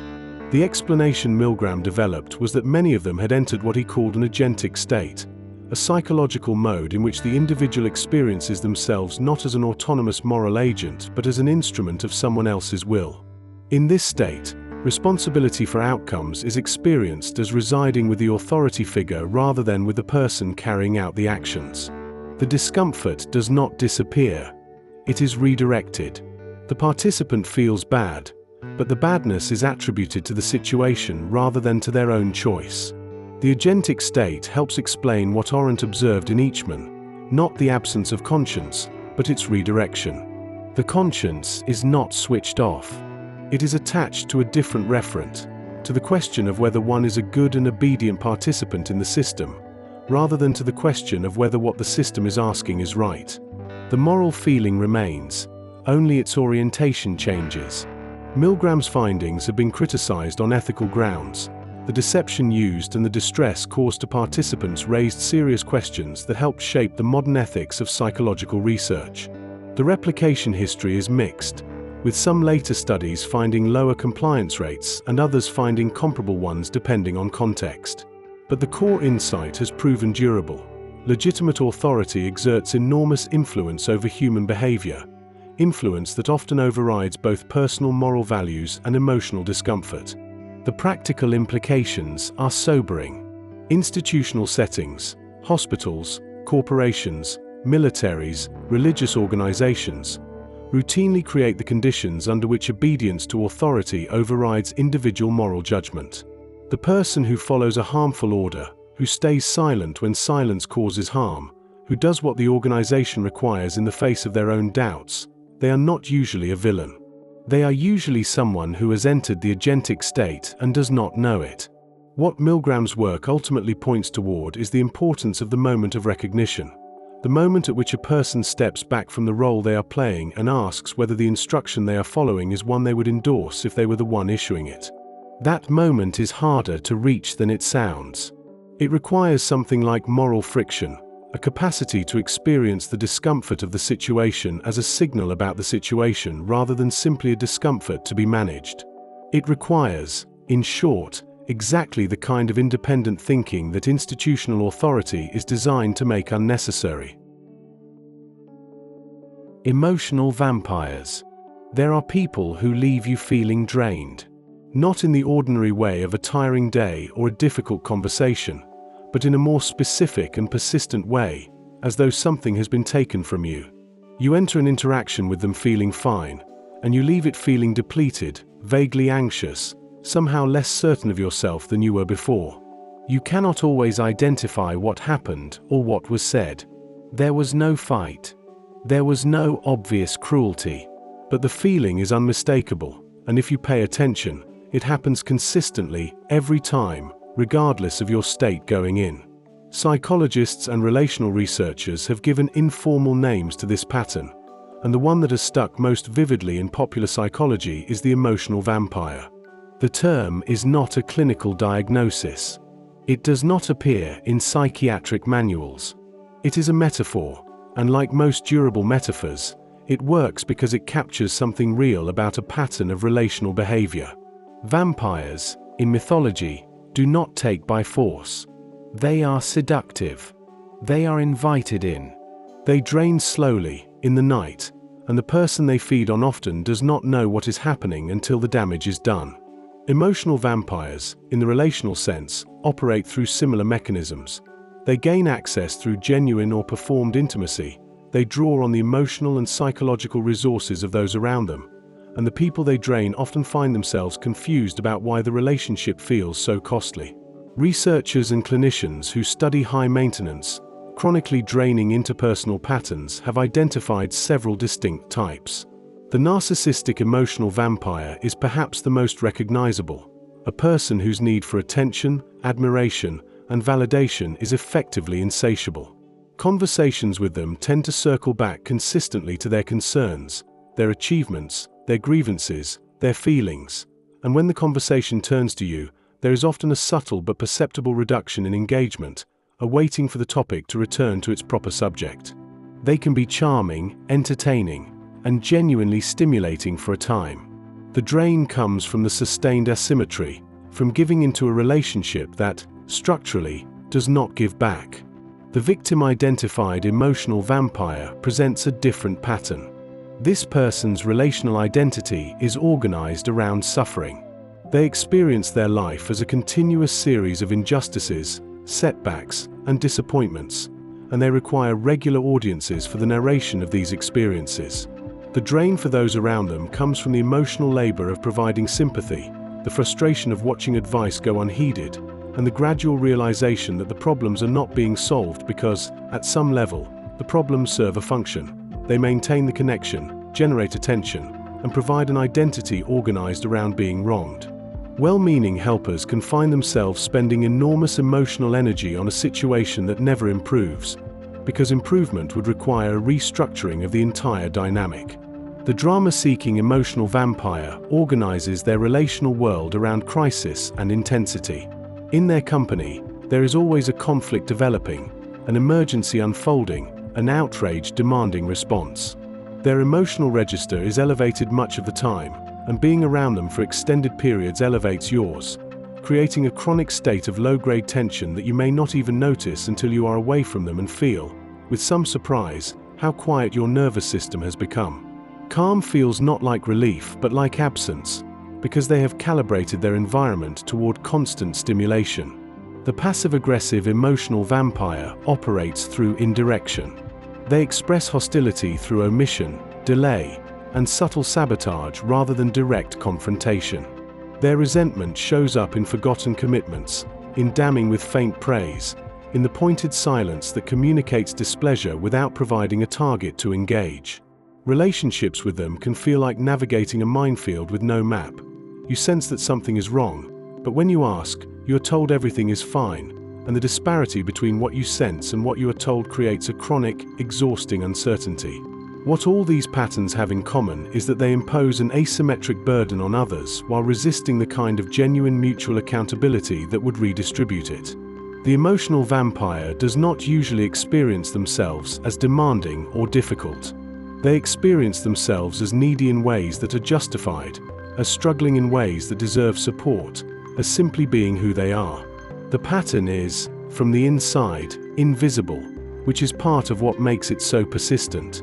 Recognizing an emotional vampire in your life requires paying attention to patterns over time rather than to individual interactions. The consistent depletion after contact, the asymmetry in who supports whom, the sense of walking on eggshells or managing someone else's emotional state as a precondition for the relationship functioning at all, these are the signals worth attending to. They do not necessarily mean the person is malicious. They mean the dynamic has become unsustainable. Setting limits with emotionally draining people is among the more difficult forms of relational work.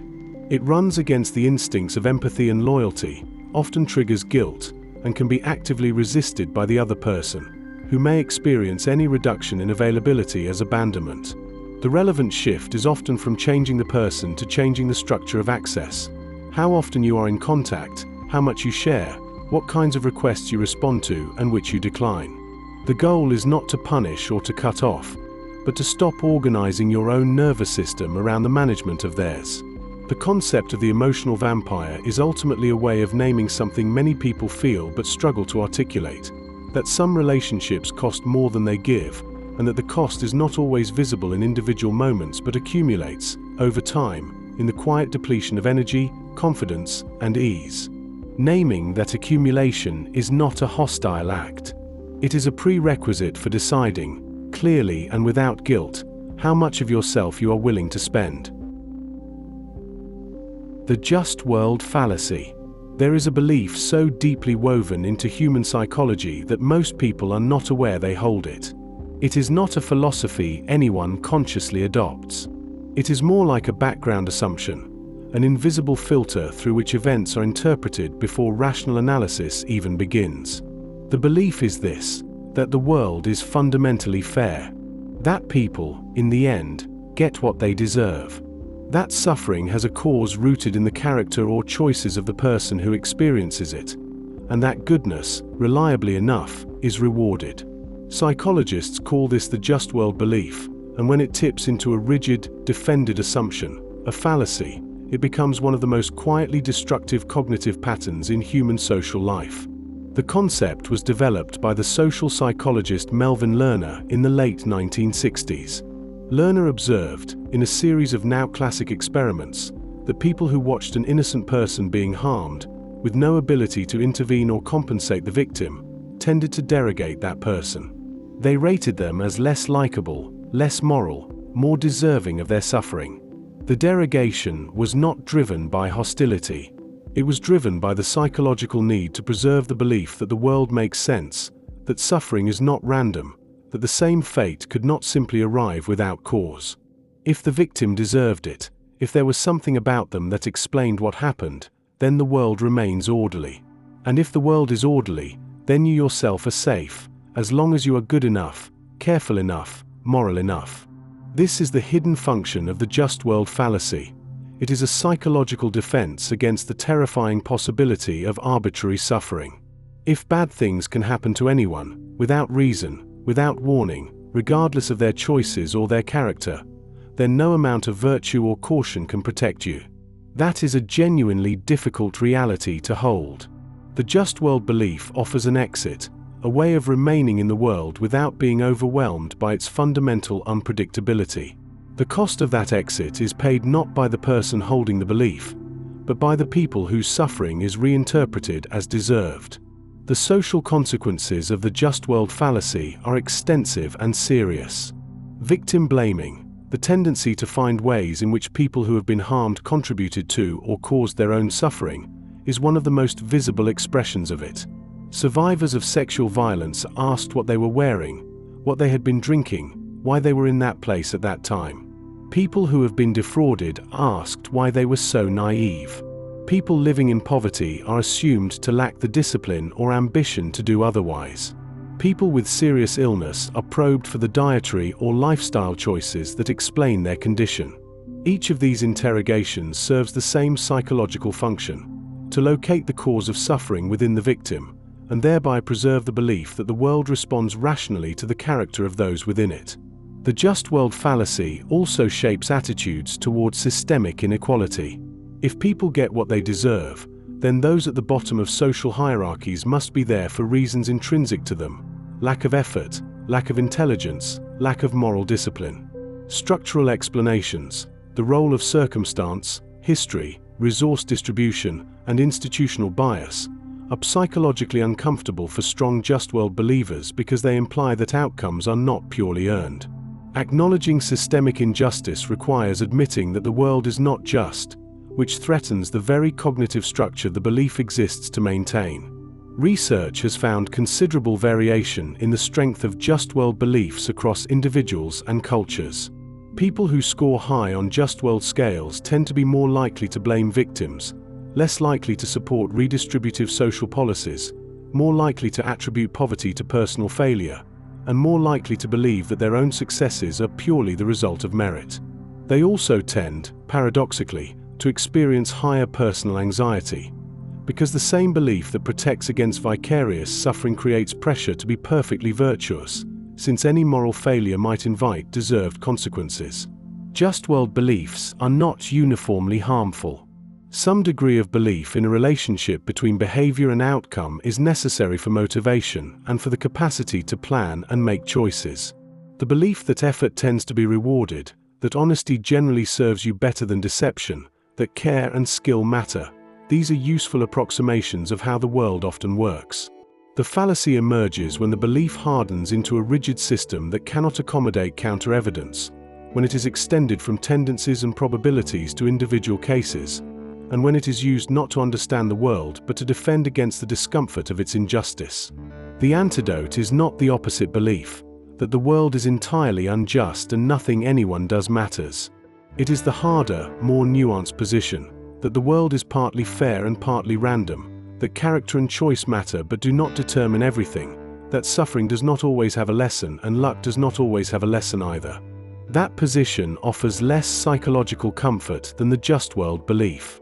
But it offers something more valuable: the capacity to see other people's suffering without immediately reaching for an explanation that makes them responsible for it. Seeing without explaining is an act of moral courage.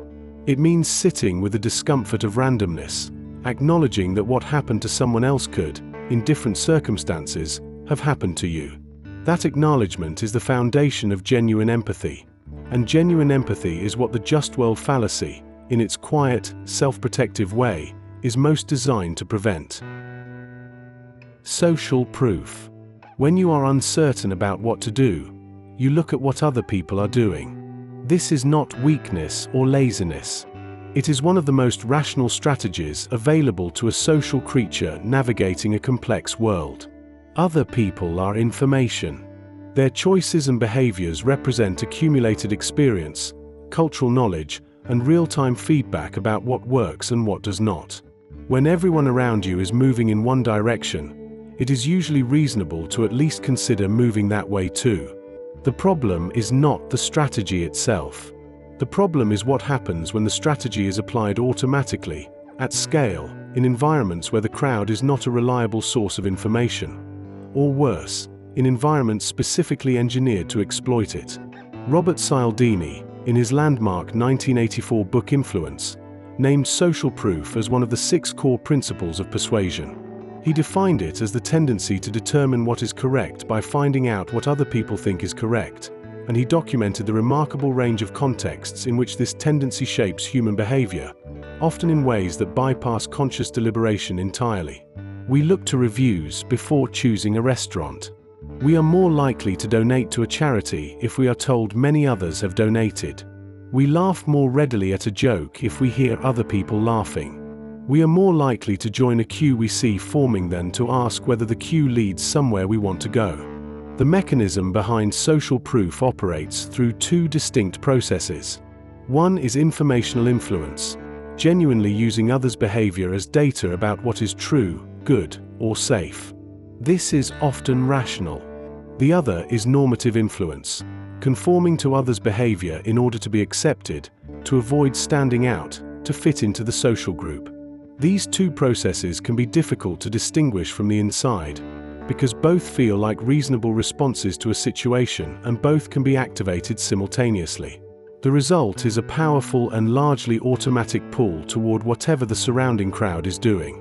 Social proof becomes dangerous when the crowd it reflects is itself poorly informed, when it has been manufactured rather than organically generated, or when the situation calls for independent judgment that the presence of a crowd actively suppresses. Financial bubbles are a textbook example. Prices rise because others are buying, which attracts more buyers, which raises prices further. Each participant using the behavior of others as evidence that the asset is valuable, until the entire structure collapses under the weight of its own circular logic. Each person was behaving rationally given what they could observe. What they could observe was a crowd behaving the same way. Online environments have created new and extraordinarily powerful conditions for social proof to operate at scale. Like counts, share numbers, view counts, and follower tallies are displayed prominently precisely because they influence behavior. Each number is a visible measure of social endorsement that shapes how subsequent viewers evaluate content, regardless of its actual quality or accuracy. A piece of misinformation with millions of shares carries an implicit credibility signal that a carefully researched correction with a few hundred shares cannot match. The crowd has voted, and the vote is visible, and its visibility is itself a form of persuasion. The manufacturing of social proof is one of the most widespread tactics in modern influence operations. Astroturfing, the creation of the appearance of grassroots support for a position that is actually coordinated and top-down, exploits social proof directly.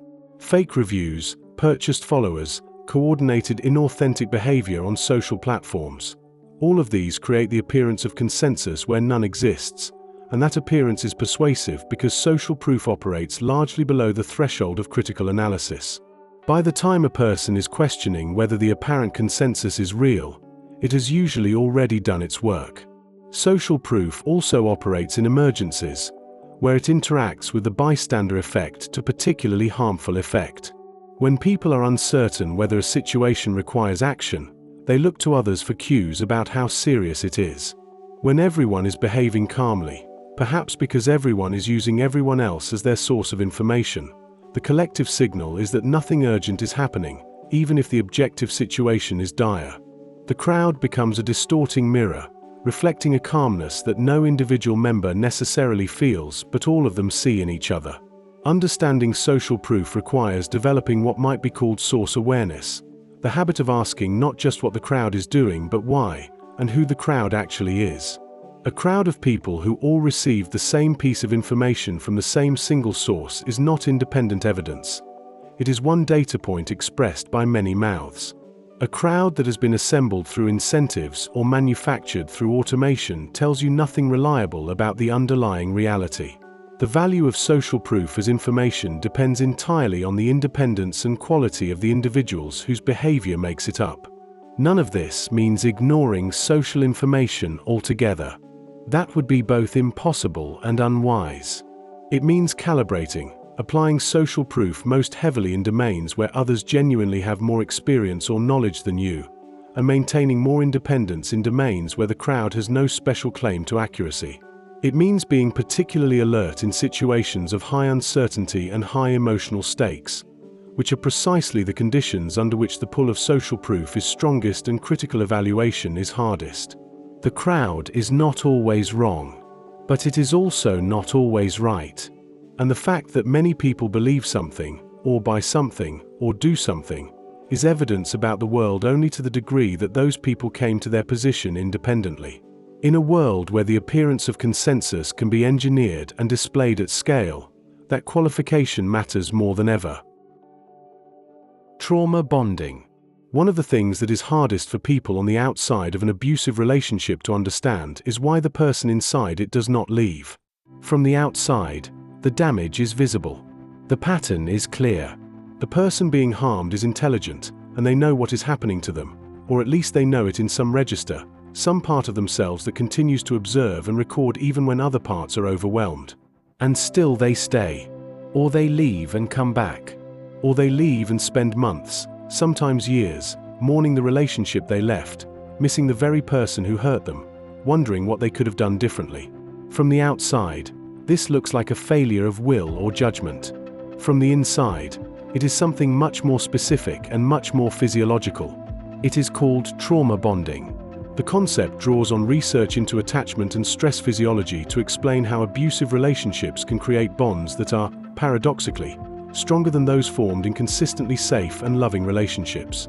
The key mechanism was first described in the context of hostage situations and prisoner of war camps, where psychologists noticed that people held captive often developed complex emotional attachments to their captors, sometimes defending them, sometimes identifying with them, sometimes experiencing genuine grief when separated from them. This pattern became known as Stockholm Syndrome, after a 1973 bank robbery in which hostages developed sympathetic feelings toward their captors. Trauma bonding is the broader psychological framework that helps explain the same dynamic across a much wider range of coercive relationships. The neurological mechanism at the core of trauma bonding involves the interaction between stress and reward. In an abusive relationship characterized by cycles of tension, harm, and reconciliation, the brain is repeatedly subjected to high stress followed by relief. The relief, the apology, the warmth, the return to apparent normalcy, arrives in a neurochemical context in which the reward system is primed to respond intensely. The contrast between pain and relief produces a disproportionate sense of value in the relief. The relationship becomes associated not just with harm, but with the particular quality of comfort that only someone who has harmed you can provide, because they are the source of both the wound and the relief from it. Intermittent reinforcement plays a central role in this process. Psychologists have long known that behaviors reinforced on variable, unpredictable schedules are the hardest to extinguish.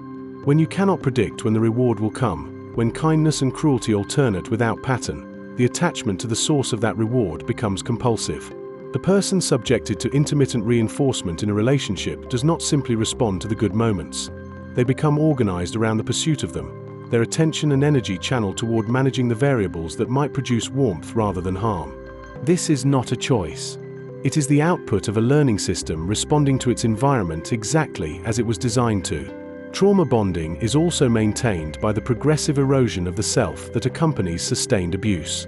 Isolation from outside relationships removes alternative sources of validation and perspective.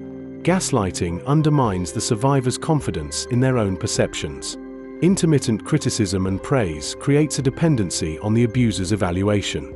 Over time, the survivor's sense of identity becomes increasingly organized around the relationship and around the project of managing the abuser's moods. Leaving is not just leaving a person, it is leaving the context within which the self has been shaped and stepping into a void that the relationship, despite its harm, had filled. The guilt and self-blame that often accompany trauma bonding are not incidental. They are, in many cases, installed by the abuser, through direct attribution of blame, through the systematic reinterpretation of harm as response to the survivor's inadequacy, and through the exploitation of the survivor's natural capacity for empathy. A person who genuinely cares about others and who has been told, repeatedly and convincingly, that the harm they experience is caused by their own failures will internalize a version of that narrative. That internalization becomes part of the bond, because the story that keeps them in the relationship also becomes the story they tell about themselves. Recovery from trauma bonding is recognized by researchers and clinicians as a distinct and often prolonged process. It does not follow from simply leaving the relationship, because the bond is neurological and psychological, not just situational. Many survivors describe the period following departure as more difficult, in some respects, than the relationship itself, characterized by intense craving for contact with the former abuser, grief that feels disproportionate to what outsiders can see, and a disorienting loss of the identity structure the relationship had provided. Effective recovery usually involves several elements: education about the neurological mechanisms of trauma bonding, which help survivors understand their responses as physiological rather than signs of weakness or foolishness; rebuilding outside relationships that provide alternative sources of validation and perspective; and, often, therapeutic support that addresses both the trauma and the attachment disruptions that may have made the person vulnerable to the dynamic in the first place. None of this is quick, and none of it is made easier by social frameworks that continue to locate the mystery of why survivors stay inside the character of the survivor, rather than in the architecture of the bond. Trauma bonding is not a failure of intelligence or self-respect. It is the predictable outcome of a specific set of conditions applied to a normally functioning human nervous system. Understanding it that way, clearly, without shame, is the beginning of a more honest conversation about abuse, about recovery, and about what it actually takes to leave something that has, despite everything, become the organizing center of a life. Pathological lying. Most people lie. Studies on the frequency of everyday deception consistently find that lying is a normal part of human social life. Most people tell at least 1 or 2 lies per day, most of them small, social, or self-protective. Telling someone their haircut looks fine, claiming to be busier than you are to avoid a commitment you do not want, presenting yourself in a job interview as more confident than you feel. These are the minor adjustments to truth that social life both requires and tolerates. They are lies, but they are the kind of lies that fit within a recognizable framework of social functioning. Pathological lying is something categorically different. It is lying that does not fit the framework. It is lying that continues when it is discovered, that escalates when challenged, that has no obvious strategic purpose and yet cannot seem to stop. And it opens a window into a psychology that is both alien and, on close examination, deeply unsettling. The term pathological lying, or in clinical literature, pseudologia fantastica, has been in use since the late 19th century, when the German physician Anton Delbruck described patients who told elaborate, persistent falsehoods that went far beyond ordinary deception. The phenomenon has never been given its own diagnostic category in major psychiatric manuals, partly because it appears as a feature across multiple conditions, including narcissistic personality disorder, antisocial personality disorder, borderline personality disorder, and histrionic personality disorder, rather than as a standalone diagnosis. But clinicians and researchers who have studied it closely describe a recognizable pattern with specific characteristics. The lies told by pathological liars tend to be internally motivated rather than strategically rational. where ordinary lying is triggered by a specific external goal, gaining something, avoiding a punishment, preserving a relationship. Pathological lying often continues even when there is no apparent benefit, and even when the liar knows they are likely to be caught. Some researchers have described it as a kind of compulsion, a habitual orientation toward falsehood that operates more like an automatic response than a deliberate choice. The pathological liar does not always appear to be calculating. They often seem to be improvising, constructing a narrative in real time that serves some immediate internal need, regardless of its relationship to verifiable reality. One of the most consistent features of pathological lying is the quality of the lies themselves. They are often elaborate and self-aggrandizing, inflated claims about achievements, connections, experiences, and capacities that paint the liar as more impressive, more interesting, more exceptional than the facts would support. There is frequently a quality of fantasy to them, as though the liar is not so much deceiving others as constructing an alternative version of themselves that feels more bearable or more desirable than the real one. The lies are not only weapons of manipulation, they are also projections of an idealized self onto the world. Neurological research has offered some tentative insights into the substrate of pathological lying. A 2005 study by Yang and colleagues found that pathological liars showed significantly higher volumes of white matter, the connective tissue between brain regions, compared to control groups, particularly in the prefrontal cortex. The researchers hypothesized that this increased connectivity might lower the psychological barrier to constructing and maintaining false narratives, making the cognitive cost of lying lower for this population than for typical individuals. This is preliminary research, and the field remains contested. But it suggests that what looks from the outside like a moral failing may have, at least in part, a neurological component. The interpersonal consequences of sustained exposure to a pathological liar are severe. Because the lying is not purely strategic, it is also not consistent. Pathological liars contradict themselves across time, produce stories that do not cohere with verifiable facts, and often seem unaware of or unconcerned by these contradictions. The people around them experience a progressive erosion of their ability to trust their own perceptions, because the normal social assumption that others are mostly telling the truth has been violated so thoroughly that nothing can be taken at face value. The resulting epistemic environment, in which everything may or may not be true, is profoundly disorienting and exhausting. What is particularly challenging about relationships with pathological liars is that the lying is often intertwined with genuine emotional expression and genuine moments of connection. The pathological liar is not uniformly cold or calculating. They may be charming, warm, capable of real affection.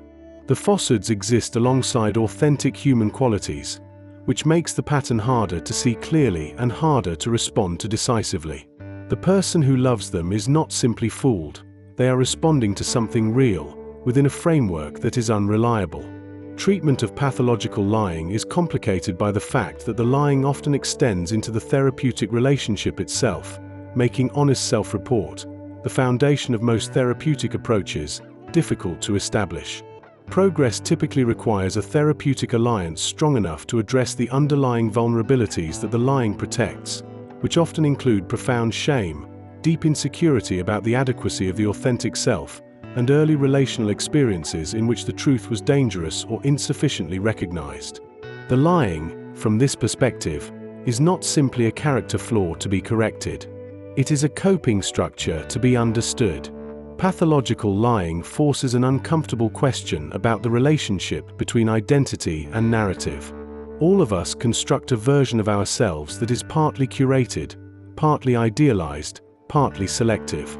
The pathological liar takes this universal human tendency to an extreme that reveals its underlying logic. We are, all of us, somewhat invested in the stories we tell about ourselves. The difference is one of degree, and of the willingness, or capacity, to let reality constrain the story. Where most people allow the facts to edit the narrative, the pathological liar allows the narrative to edit the facts. The result is a self that cannot be trusted, even by the person performing it. The Dunning-Kruger effect. There is a particular quality to the confidence of someone who does not know what they do not know. It is not the careful confidence of the expert, who speaks with precision and qualifies their claims and is acutely aware of the edges of their knowledge. It is a broader, more untroubled confidence, the confidence of someone who has encountered a domain, found it less mysterious than they expected, and concluded that they have essentially grasped it. The problem, and it is a significant one, is that the very gaps in their knowledge that would reveal its complexity are invisible to them. They cannot see what they are missing, because seeing it would require exactly the understanding they lack. This is the Dunning-Kruger effect, and it has implications that reach far beyond individual incompetence. The effect takes its name from a 1999 study by the psychologists David Dunning and Justin Kruger, conducted at Cornell University. Dunning had been inspired by a news story about a bank robber who, apparently believing that rubbing his face with lemon juice would render him invisible to security cameras, a misapplication of the principle that lemon juice can be used as invisible ink, had robbed 2 banks in broad daylight and been astonished at his subsequent arrest. The story illustrated something Dunning had been thinking about: the way that incompetence in a given domain not only produces poor performance but also seems to prevent accurate self-assessment of that performance. Dunning and Kruger designed a series of studies testing participants on logical reasoning, grammatical ability, and the ability to identify what was and was not funny. 3 domains in which skill and the ability to evaluate skill are closely related. Participants who scored in the bottom quarter consistently overestimated both their absolute performance and their performance relative to others. They believed they had done well when they had done poorly. They believed they were above average when they were near the bottom. And crucially, they lacked the metacognitive ability, the capacity to think accurately about their own thinking, that would have allowed them to recognize this. The flip side of the effect was equally interesting. The most skilled participants, those who scored in the top quartile, tended to underestimate their relative performance. They assumed that tasks they found relatively easy were easy for most people, that the skills they had developed were widely shared. This phenomenon is sometimes called the curse of knowledge. Expertise creates a kind of forgetting of what it was like not to have the knowledge, making it genuinely difficult to imagine others not having it. The least skilled overestimate their competence. The most skilled underestimate their relative rarity. The Dunning-Kruger effect operates across virtually every domain of human competence, from driving to medicine to financial decision-making to political knowledge. Studies have found it in medical students who are most confident in diagnoses they are most likely to get wrong, in voters who are most certain in political judgments where their factual knowledge is most limited, in novice investors who most confidently make decisions that experienced investors recognize as naive. The confidence is not malicious. It is the product of a mind that cannot accurately map its own terrain. One of the most practically important implications of the effect is what it suggests about the relationship between confidence and competence. In many social and professional contexts, confidence is treated as evidence of competence, as a reliable signal that the person displaying it knows what they are doing. The Dunning-Kruger effect suggests that this inference is unreliable, and is in fact most unreliable precisely where the incompetence is greatest. The person with the least knowledge may project the most confidence, simply because they cannot see enough of the landscape to know how much of it they are missing. This has significant implications for how organizations make decisions, how experts are selected and elevated, and how public discourse operates. Institutions that reward confident communication over careful qualification may systematically elevate people who are skilled at projecting certainty regardless of whether that certainty is earned. Hiring processes that favor confident presentation in interviews may select for Dunning-Kruger profiles in domains where genuine expertise is cautious and hedged. And in public debate, the person who speaks with total conviction may consistently outperform the person who speaks with appropriate nuance, not because they are more right, but because nuance is legible to audiences as uncertainty. It is worth noting that the Dunning-Kruger effect does not apply uniformly to whole persons. Everyone is, in different domains, somewhere on the spectrum from novice to expert. A person can be deeply competent and appropriately humble in one domain and naively overconfident in another. The effect describes a condition, low competence combined with low metacognitive accuracy, not a personality type. And research since the original paper has found that the effect is real but more nuanced than its popularization suggests. Measurement artifacts and statistical features of the data complicate some of the more dramatic interpretations. What the Dunning-Kruger effect ultimately illuminates is the recursive nature of knowledge. Knowing a little about something can feel like knowing a lot, because you do not yet know enough to know how little you know. The journey from that first plateau of false confidence to genuine competence requires not just more information but a restructuring of the mind's relationship to what it knows, a willingness to sit with uncertainty, to recognize the edges of understanding, to be unsettled by how much remains. That unsettling is uncomfortable. It is also the clearest sign that real learning has begun. Darvo. When a person who has caused harm is confronted about it, the natural expectation is that the confrontation will produce some form of accountability, an acknowledgement, an explanation, perhaps an apology. What often happens instead, particularly in relationships with high power differentials or with people who have certain personality structures, is something that runs entirely counter to that expectation. The person who has done harm does not receive the confrontation. They reverse it. They attack the person who raised the concern. And then, having attacked, they position themselves as the real victim, the one who has been wronged by the audacity of being questioned. This sequence has a name. The psychologist Jennifer Freyd coined it in 1997. DARVO. Deny, attack, reverse victim and offender. Freyd developed the concept in the context of her research on betrayal trauma, the particular psychological damage that occurs when the person responsible for a harm is also someone the victim depends on or trusts. She observed that perpetrators of abuse, particularly those whose behavior was being named or reported, frequently engaged in a recognizable three-part defensive sequence. First, they denied that the harmful behavior occurred at all.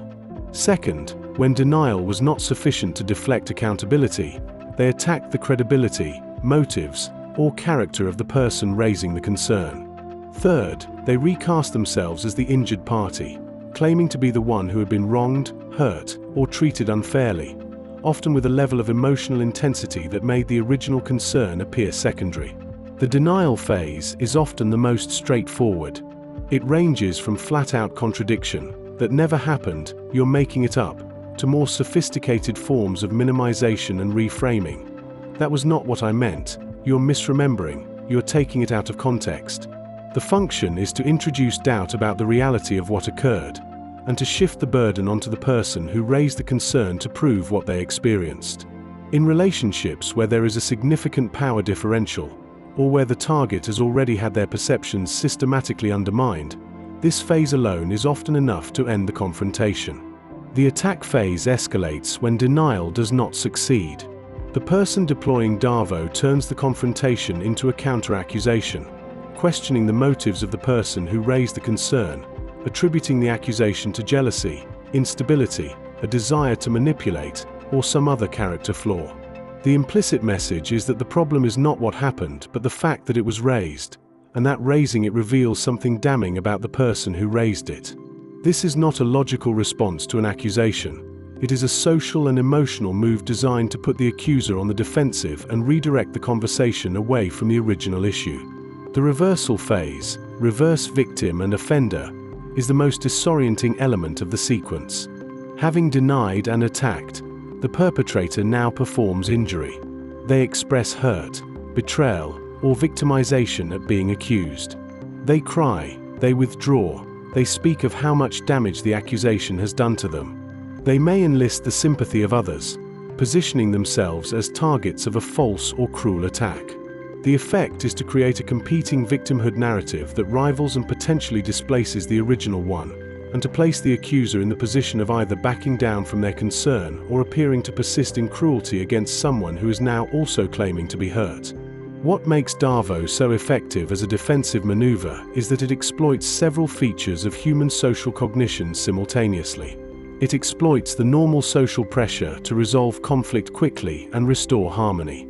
It exploits the empathy of the person who raised the concern, who may genuinely feel distressed at seeing the other person appear to suffer. It exploits the uncertainty that often surrounds interpersonal conflict, where competing narratives can seem equally plausible to outside observers. And it exploits the natural desire most people have to not be the person who caused pain, so that when the Darvo sequence positions them as the aggressor, many people step back rather than hold their ground. Research by Freud and colleagues has found that Darvo is not only used by individuals but can be deployed by institutions.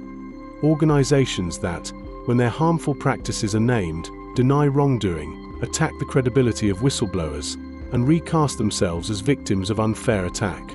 The pattern is structurally identical to the interpersonal version, simply at larger scale. The institutional version is often more effective because the power differential is larger and the resources available to sustain the narrative are greater. Recognizing Darvo is a form of protection. Once you can see the sequence, denial, attack, reversal, for what it is, the emotional pressure it generates becomes more legible as a tactic rather than as evidence that you are actually in the wrong. The fact that someone is distressed by being confronted does not mean that the confrontation was unjust. The fact that someone claims to be the real victim does not mean there was no original harm. Holding these two things clearly in mind, in the face of considerable social and emotional pressure to abandon the original concern, is one of the most difficult and most important things a person can do in a situation where Darvo is being deployed. Darvo does not appear in psychology textbooks the way other defense mechanisms do. It is not yet part of mainstream psychiatric vocabulary, but the pattern it describes is ancient, and anyone who has ever tried to hold someone accountable for a harm and found themselves, somehow, apologizing by the end of the conversation, has encountered it firsthand. Splitting. There is a way of experiencing other people that does not allow for complexity. In this mode of perception, someone is either entirely good or entirely bad, either a source of everything you need or a threat to everything you value. The warmth you felt for them yesterday does not qualify the fury you feel today. The betrayal you experienced last week does not soften the idealization you return to when they are kind again. The picture flips completely, and each version, when it is active, feels like the whole truth. This psychological phenomenon is called splitting, and understanding it is essential to understanding some of the most painful and confusing dynamics in human relationships. Splitting is technically defined as the failure to integrate the positive and negative qualities of both the self and others into a cohesive, realistic whole. It is considered a primitive defense mechanism. Primitive in the sense that it develops early in psychological life, before the cognitive and emotional capacity for ambivalence has fully matured. In normal development, a child gradually learns that the mother who frustrates them and the mother who comforts them are the same person, that love and anger can coexist toward the same object, that good and bad are not mutually exclusive categories but dimensions of complex beings. When this developmental process is disrupted, often by inconsistent, frightening, or neglectful early care, the capacity for integration may remain underdeveloped, and splitting can persist as a primary way of organizing relational experience. In clinical psychology, splitting is most closely associated with borderline personality disorder, though it also appears in narcissistic personality disorder, in certain dissociative states, and in people who do not meet criteria for any formal diagnosis but who experience significant relational disruption in early life. The person who splits does not experience it as distortion. They experience each shift as clear-sightedness, as finally seeing the person for who they really are, whether that is the idealized version or the devalued one. The oscillation can be rapid, triggered by small events that carry enormous symbolic weight. A missed call, a gentle criticism, a moment of perceived distance. The idealization phase, what is sometimes called the upcycle, can be extraordinary. The person being idealized is experienced as perfect, uniquely understanding, the answer to a long-felt need. Relationships in which splitting is prominent often begin with an intensity and intimacy that feels remarkable, because the idealized other is being perceived through a lens that filters out complexity and amplifies connection. This is part of why love bombing and splitting frequently co-occur. One person's idealization maps onto the other's strategic deployment of the same energy, creating a mutually reinforcing beginning that neither party fully understands. The devaluation phase is the structural counterpart of idealization, and it arrives when the idealized person inevitably fails to maintain the perfection being projected onto them. A small disappointment can trigger a complete reversal. The person who was everything is suddenly seen as worthless, malicious, or fraudulent, and the positive memories, rather than moderating the negative perception, seem to vanish or become reinterpreted as evidence of manipulation. The person on the receiving end often has no idea what happened.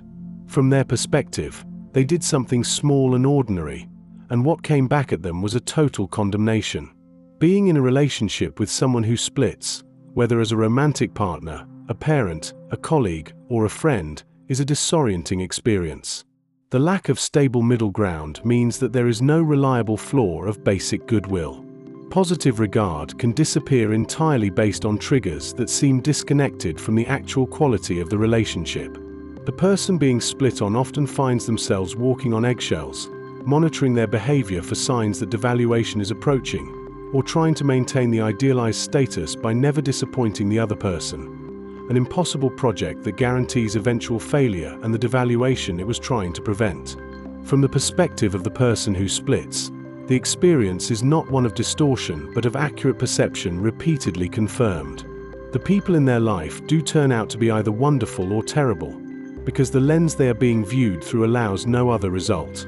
This creates a relational world of extremes, intense connections followed by devastating ruptures, cycles of closeness and abandonment that reinforce the underlying belief that others cannot be trusted to remain consistently good. Treatment for splitting, in the context of personality disorders, is possible but requires sustained therapeutic work. Dialectical behavior therapy and mentalization-based therapy are among the most evidence-supported approaches, both of which work to build a capacity for ambivalence, the ability to hold contradictory feelings about the same person simultaneously, and to recognize that complexity does not equal betrayal. Progress is gradual and often non-linear, because the capacity being built is one that should have developed early and did not, and building it as an adult requires working against deeply established relational patterns. What splitting ultimately illuminates is how much our experience of other people is a construction, shaped not only by what they do, but by the psychological structures through which we perceive them. The person who splits is simply doing this more visibly, more dramatically, than most. The rest of us do it too, in smaller ways, whenever we round a person up to hero or down to villain to spare ourselves the harder work of seeing them whole. The Milgram experiment. The story of the Milgram experiment is one that psychology returns to again and again, not because the findings are comforting, they are not, but because they are important in a way that does not diminish with familiarity. It is the kind of study that you hear about, think you have absorbed, and then encounter again years later and realize you had not fully taken it in the first time. Because what Milgram discovered is not just a data point about human behavior. It is a challenge to the self-image that most people in most cultures carry with them through their lives, the conviction that they, personally, would have refused. The basic structure of the experiment has already been described in this series, in the section on obedience to authority. But the Milgram experiment deserves its own extended examination, because its implications go further than simple obedience, and because the details of what participants experienced, and what Milgram himself experienced in designing and watching the study, add dimensions that the summary version cannot convey.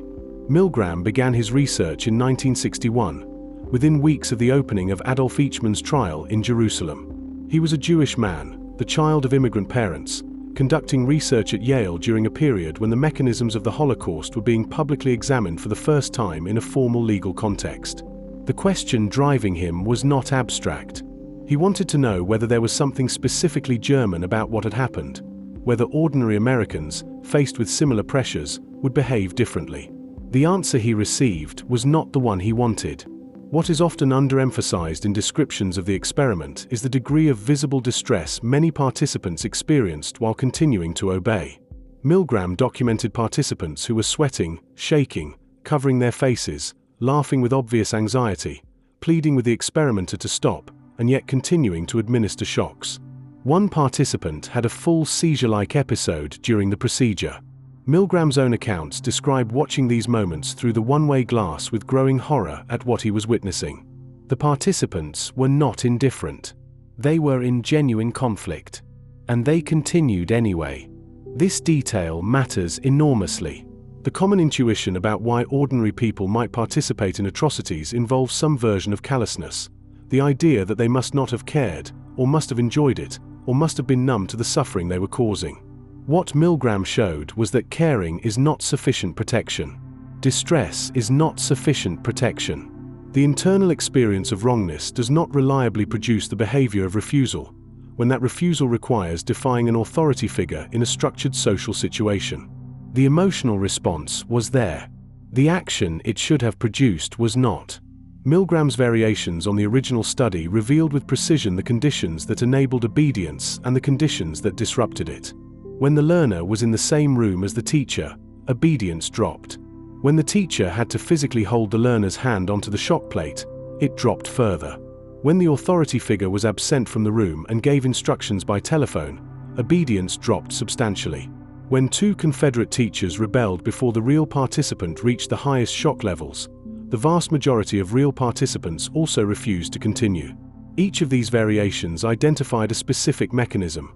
Proximity to the victim increased empathy, distance from authority reduced its hold, peer rebellion provided the social permission to resist. The rebellious peer condition is perhaps the most practically important of these findings.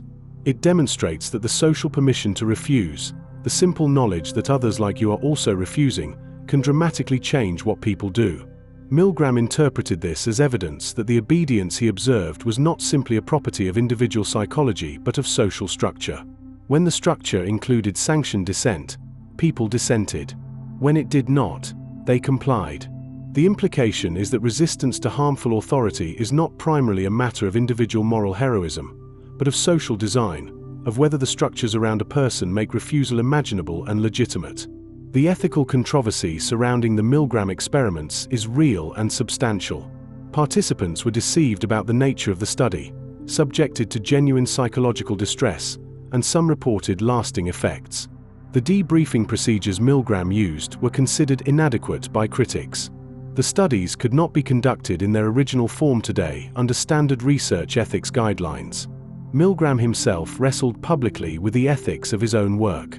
But he also argued, and many who have thought carefully about it agree, that the knowledge produced by the study was worth the cost, because the alternative was remaining in comfortable ignorance about a feature of human psychology that has contributed to some of the worst events in recorded history. The Milgram experiment is ultimately a study about the gap between who we think we are and who we turn out to be. Most people, told about the study beforehand, predict that they would refuse. Most participants, experiencing the study in real time, did not. This gap, between the self-image of moral autonomy and the reality of situational compliance, is not a reason for despair. It is a reason for a different kind of moral seriousness, one that does not rest on confidence in character but on clear-eyed attention to the conditions that make harmful behavior likely, and the deliberate cultivation of the social structures that make refusal possible. Intermittent reinforcement. In the 1950s, the behavioral psychologist B.F. Skinner discovered something unexpected while studying how animals learn. He already knew that consistent reinforcement, rewarding a behavior every time it occurred, produced reliable behavior. What he found, somewhat by accident when he ran low on food pellets and began rewarding his rats only sometimes, was that inconsistent reinforcement produced behavior that was, in important ways, stronger. The rats that were rewarded on variable schedules pressed the lever more persistently, with more urgency, and were far more resistant to giving up when the rewards stopped altogether. The unpredictability of the reward did not diminish the behavior. It intensified it. This principle, intermittent reinforcement, is one of the most powerful behavioral phenomena ever documented, and it operates with equal force in human psychology, including in the context of relationships. The mechanism behind intermittent reinforcement is rooted in the neuroscience of dopamine. Dopamine is often described as the brain's pleasure chemical, but this description is not quite accurate. Dopamine is more precisely a chemical of anticipation. It fires in response to the expectation of reward, and fires most intensely not when a reward is certain, but when it is possible. Uncertainty about whether a reward will arrive produces a higher dopamine response than certainty that it will. The brain, under intermittent reinforcement, is in a state of heightened activation. Searching, attending, responding to signals that might predict the next reward. This state is closer to compulsion than to pleasure. It is what makes slot machines psychologically overwhelming for some people. Not that they reliably win, but that they might. In the context of human relationships, intermittent reinforcement emerges whenever emotional warmth, affection, approval, or love is dispensed unpredictably.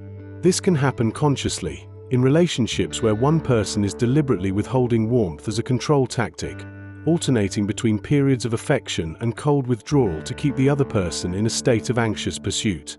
It can also happen unconsciously, as a byproduct of a person's emotional dysregulation, inconsistent availability, or attachment disruptions that make consistent warmth genuinely difficult to sustain. The effect on the person subjected to intermittent reinforcement is characteristic and, once recognized, unmistakable.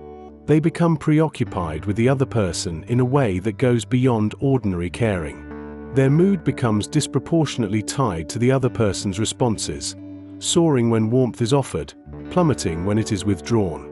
They find themselves working continuously to understand what determines when warmth will be available, adjusting their behavior in search of the formula. They may describe the relationship as uniquely intense, uniquely meaningful, uniquely unlike anything they have experienced before, because, neurologically, it is. The dopamine state produced by intermittent reinforcement is more intense than the state produced by consistent connection. This intensity is often mistaken for depth. The feeling of being completely preoccupied with another person, of thinking about them constantly, of experiencing their presence as a relief and their absence as a kind of withdrawal, is readily interpreted as evidence of a profound connection, the kind of love that changes a person. And in one sense, it does change a person. It reorganizes their attention and their emotional baseline around the pursuit of the intermittently available reward. But this reorganization is not the same as depth of connection. It is the signature of a behavioral trap. The trap becomes most visible at the end of the relationship. Relationships characterized by intermittent reinforcement are typically far harder to leave than relationships characterized by consistent harm. A relationship in which the partner is consistently cold, critical, or unkind allows the other person to build a stable case for leaving. The harm is continuous, the evidence accumulates, the decision becomes legible. But a relationship in which harm alternates with genuine warmth, where periods of connection are genuinely beautiful, where the person you love occasionally appears in the full brightness of who they could be, that relationship produces a grief that can last for years, shaped by mourning not only the relationship as it was, but the relationship as it sometimes was, and the hope that it might become that consistently. Understanding intermittent reinforcement also helps explain phenomena that are otherwise puzzling.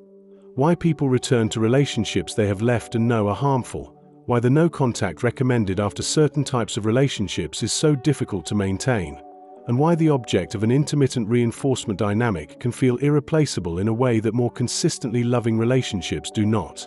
The brain has been trained on a specific, unpredictable schedule of reward. It is looking for the next hit. Every contact restarts the cycle. Healing from a relationship structured around intermittent reinforcement typically involves understanding, at a neurological level, what happened, recognizing that the intensity of the attachment was produced by the schedule of reinforcement, not by the uniqueness of the connection or the depth of the other person's character.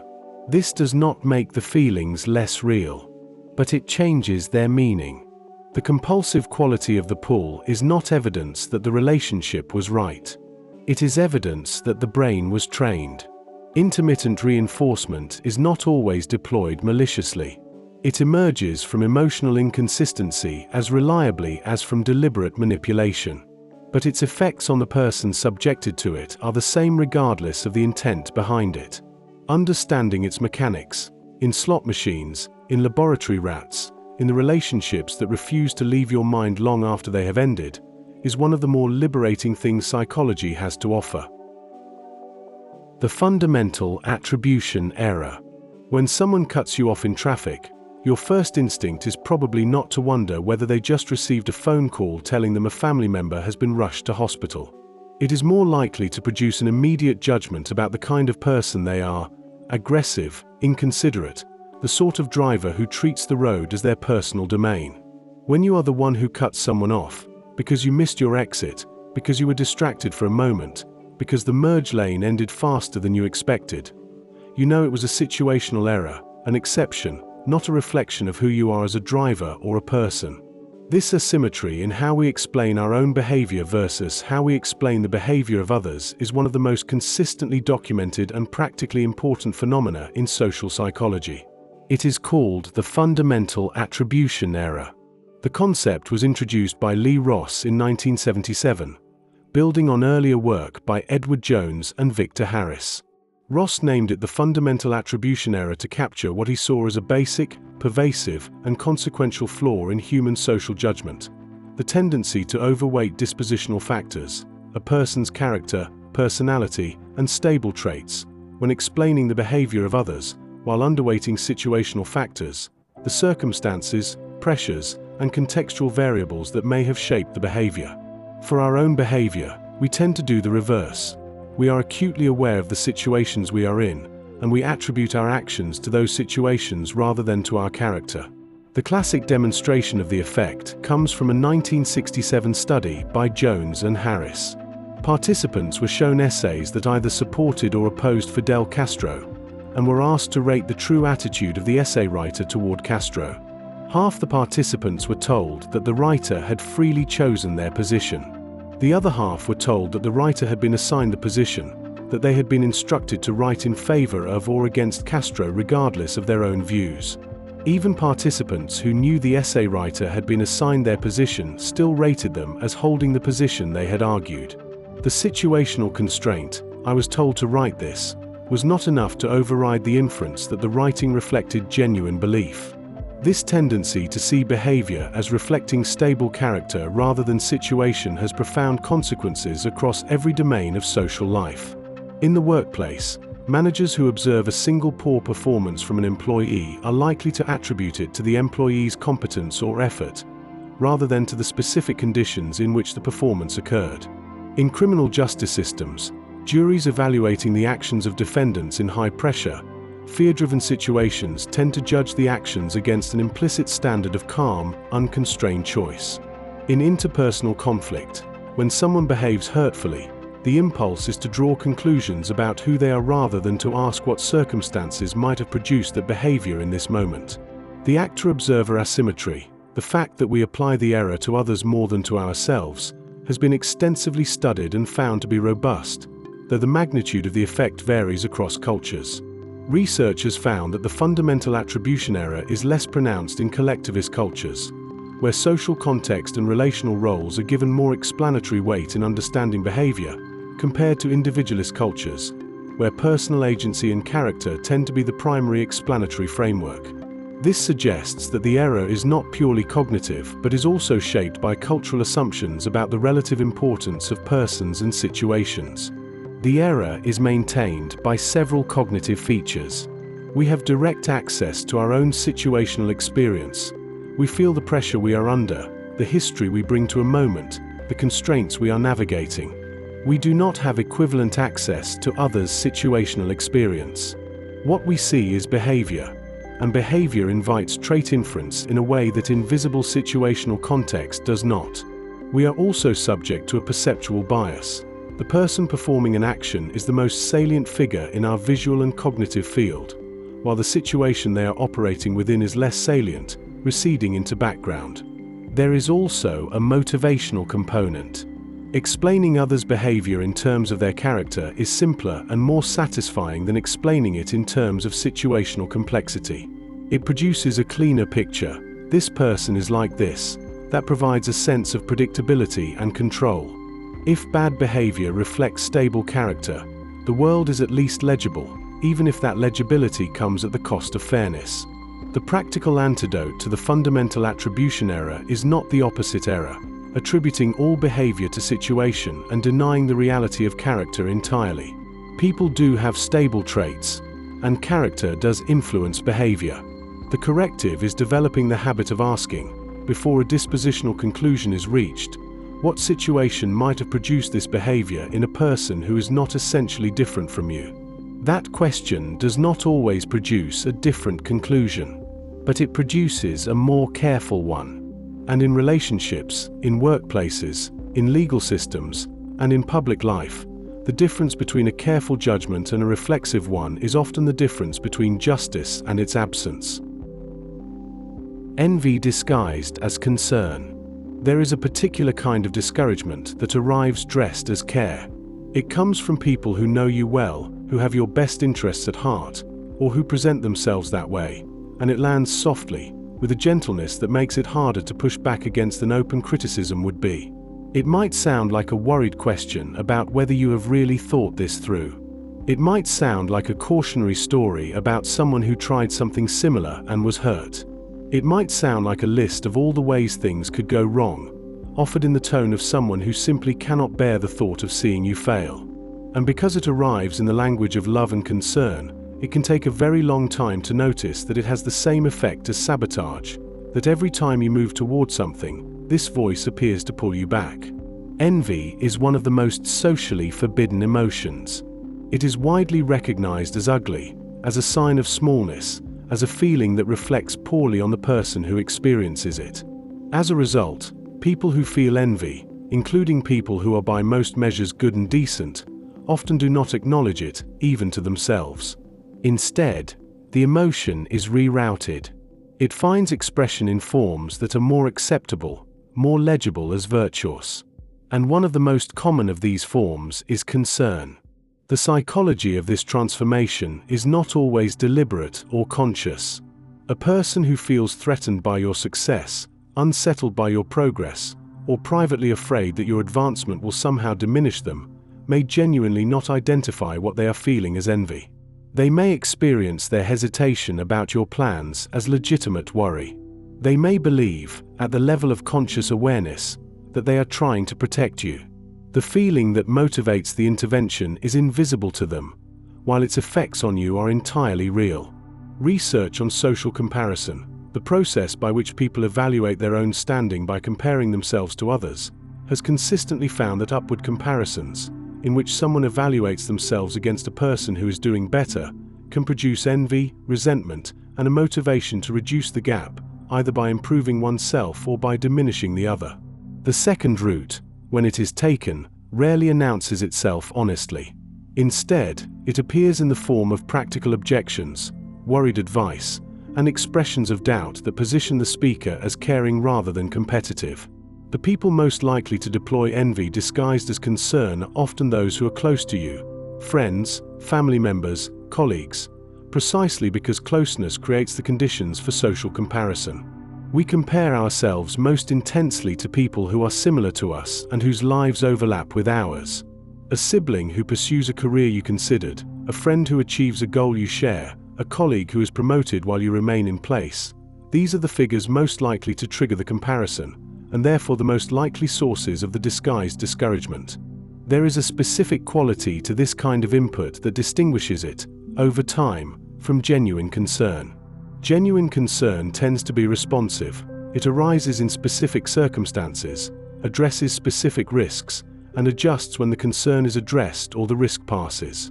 Envy disguised as concern tends to be persistent and migrating. When you address one worry, a new one appears. When one plan is discouraged, the discouragement transfers to the next.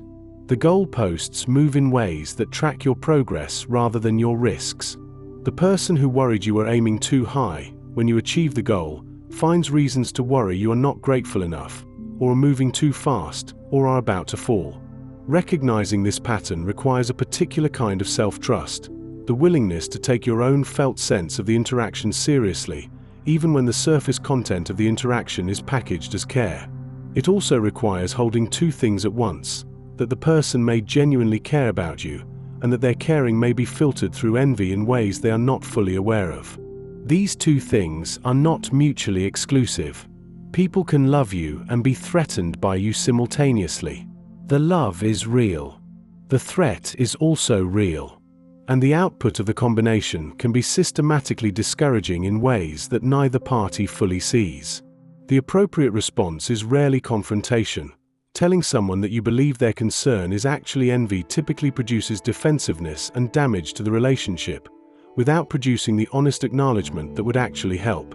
The more useful response is internal, developing the capacity to receive input from these sources without fully incorporating it, to thank people for their concern without allowing their concern to reorganize your plans, and to notice when a voice that claims to be on your side consistently appears at the moments when you are most ready to move forward. Envy is a human emotion. It is not the mark of a bad person. But when it is unacknowledged and unexamined, it finds its way into the world in forms that do damage while appearing to do good.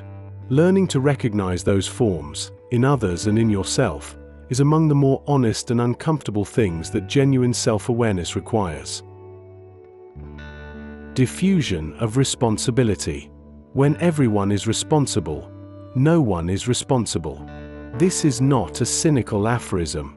It is a description of a psychological mechanism that has been documented in laboratories and observed across every domain of human social life, from emergency response to organizational ethics to online behavior. It explains why terrible things are allowed to continue in full view of many people, none of whom act. It explains why institutions commit harms that none of their individual members would endorse. And it explains why the feeling of being one among many, far from producing safety, can produce a particular kind of moral paralysis that is invisible from the inside. The concept of diffusion of responsibility is closely related to the bystander effect, which was covered earlier in this series, but extends beyond the emergency scenario context into the broader question of how responsibility is distributed and diluted in group settings. The core mechanism is the same. When multiple people share potential responsibility for an action or outcome, each individual perceives their own share of that responsibility as smaller. The feeling of personal obligation, which is a powerful motivator of individual action, weakens as the number of potential agents increases. The laboratory demonstration of this effect is elegant in its simplicity. In studies conducted by Bibla Tain and John Darley, participants who believed they were the only witness to an emergency responded quickly and reliably. Those who believed they were one of several potential responders were slower and less likely to respond at all. The crucial finding was that the reduction in response was not due to the presence of others providing reassurance. It was due specifically to the perception that others could act. The possibility of someone else acting was sufficient to reduce the felt imperative to act oneself, even in the absence of any information about whether those others were actually doing anything. In organizational contexts, diffusion of responsibility takes on additional complexity through the division of labor that makes large institutions function. When a harmful product is designed, manufactured, approved, marketed, sold, and used through the contributions of hundreds of people, each of whom is responsible for only one step in the process, the individual moral weight felt at each step can be negligible. The designer made a component. The manager approved a specification. The lawyer reviewed a document. The marketer wrote a description. None of these people caused the harm alone. Each of them contributed to it. And the diffusion of the causal chain mirrors the diffusion of the felt responsibility, producing the situation described in the context of the Holocaust, atrocity administered by people who experience themselves as doing their jobs. The digital age has created new and vast arenas for diffusion of responsibility to operate. In online communities, harassment campaigns can be organized among thousands of participants, each of whom contributes a small amount, a single hostile message, a single share of false information, a single vote in a pile-on, and each of whom can reasonably tell themselves that their individual contribution was trivial. The aggregate is a coordinated campaign of harm. The individual experience is of a minor participation in something much larger. The harm is fully distributed across the participants. The responsibility is distributed so thinly that almost no one feels it. Social media platforms themselves operate through a version of diffusion of responsibility. Content moderation decisions involve policies made by executives, reviewed by legal teams, implemented by algorithms, and appealed by moderators. A chain of responsibility so distributed that harmful content can persist for extended periods while each part of the system points to another part as the locus of decision-making authority. The harm is real and documented. The responsible party is, institutionally, everyone and no one. There is a personal dimension to diffusion of responsibility that is worth examining carefully. In everyday social life, we regularly encounter situations where action is called for and the presence of others reduces our sense of obligation. Colleagues observe a workplace problem and each assumes someone with more authority will address it. Friends watch a relationship become unhealthy and each assumes the others are more qualified to say something. Family members notice a loved one struggling and each assumes someone closer will reach out. The cumulative effect of these individual calculations is that no one acts, and the person who needed someone to step forward encounters a wall of sympathetic non-intervention. The remedy most consistently supported by research involves the deliberate acceptance of individual responsibility in group contexts, the active refusal to allow the presence of others to dilute your own sense of obligation. This is easier when it is named explicitly. Simply reminding people that each of them, individually, has a responsibility to act, rather than framing situations in terms of collective response, has been shown to increase the likelihood that action will occur. The diffusion is produced by ambiguity about whose job it is. Clarity about individual responsibility disrupts it. Diffusion of responsibility is not a feature of bad people or weak character. It is a feature of social cognition that operates on virtually everyone. Understanding it means accepting that the presence of others does not guarantee that help will come, and that the assumption that someone else will handle it is one of the most reliably wrong assumptions a person can make in a situation that actually requires someone to act. Covert contracts. There is a particular kind of resentment that builds in silence. It does not come from a fight that was never resolved, or from a betrayal that was named but not forgiven. It comes from an agreement that was never made explicit, an expectation that was held with great conviction by one party but was never communicated to the other, who went on living their life without the slightest awareness that they were supposed to be honoring a deal. The debt accumulates. The interest compounds. And one day, without apparent cause, there is an explosion of anger or a withdrawal of affection that the other person cannot explain, because they never knew what was owed. This dynamic has a name: the covert contract. The term was popularized by the author Robert Glover in his work on the psychology of what he called the nice guy syndrome, but the concept itself is older and broader than that context. A covert contract is an implicit, unspoken arrangement that one person creates and holds unilaterally, in which they agree to provide something: love, help, attention, sacrifice, money, time, emotional labor, in exchange for something they expect in return, without ever communicating that expectation to the other party. The contract is entirely real to the person holding it. It shapes their behavior, colors their interpretation of events, and determines what they consider fair and unfair in the relationship. But it exists only in one mind. The other person has signed nothing. The psychology behind covert contracts typically involves some combination of indirect communication styles, fear of conflict or rejection, and a belief, often acquired early in life, that directly asking for what you want is too risky, too selfish, or simply will not work. If I help you enough, you will eventually see what I need and give it to me without my having to ask. If I sacrifice enough, you will recognize my worth and treat me accordingly. If I give without complaint, you will feel obligated to give in return. The logic feels reasonable from the inside. It is a strategy for getting needs met while avoiding the vulnerability of stating what those needs are. The problem is structural. A contract that only one party knows about cannot be enforced, appealed, or renegotiated. The other party cannot consent to terms they were never offered.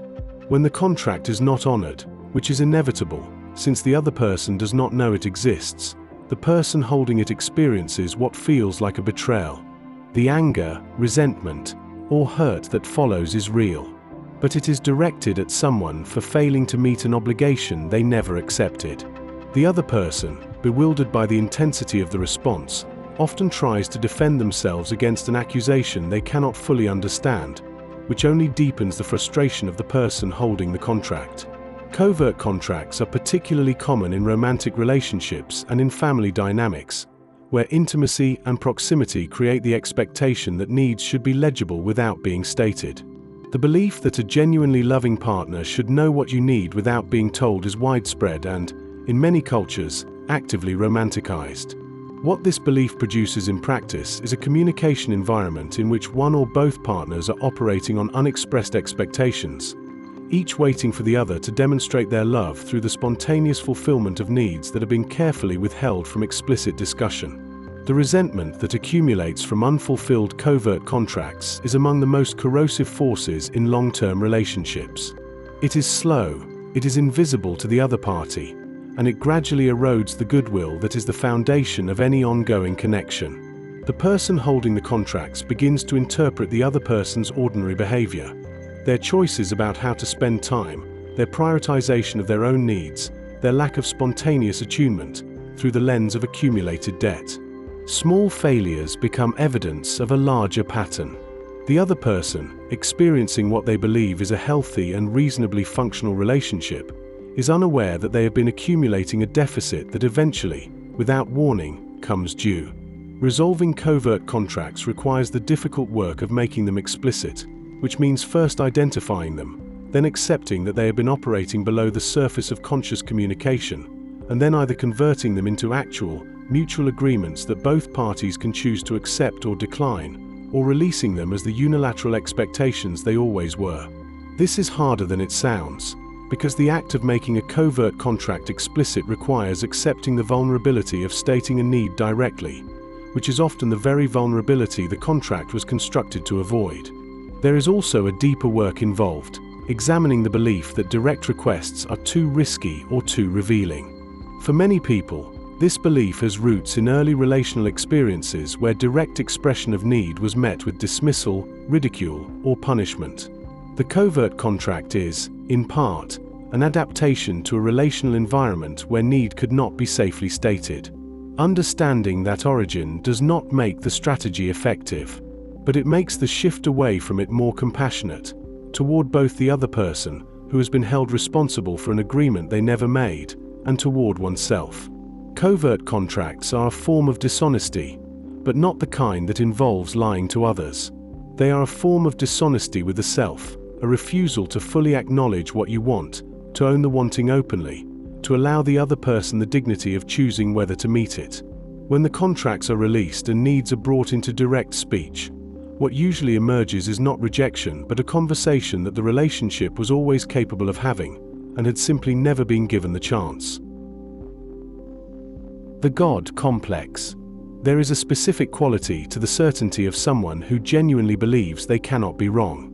It is not the ordinary confidence of a person who has good reasons for their position and is willing to defend it. It is something with a different texture, smoother, less responsive, less interested in the resistance it encounters. The person with this quality does not experience disagreement as information. They experience it as error. The possibility that they might be mistaken, not about facts, but about their own judgment, their own understanding, their own right to decide for others, seems genuinely not to occur to them.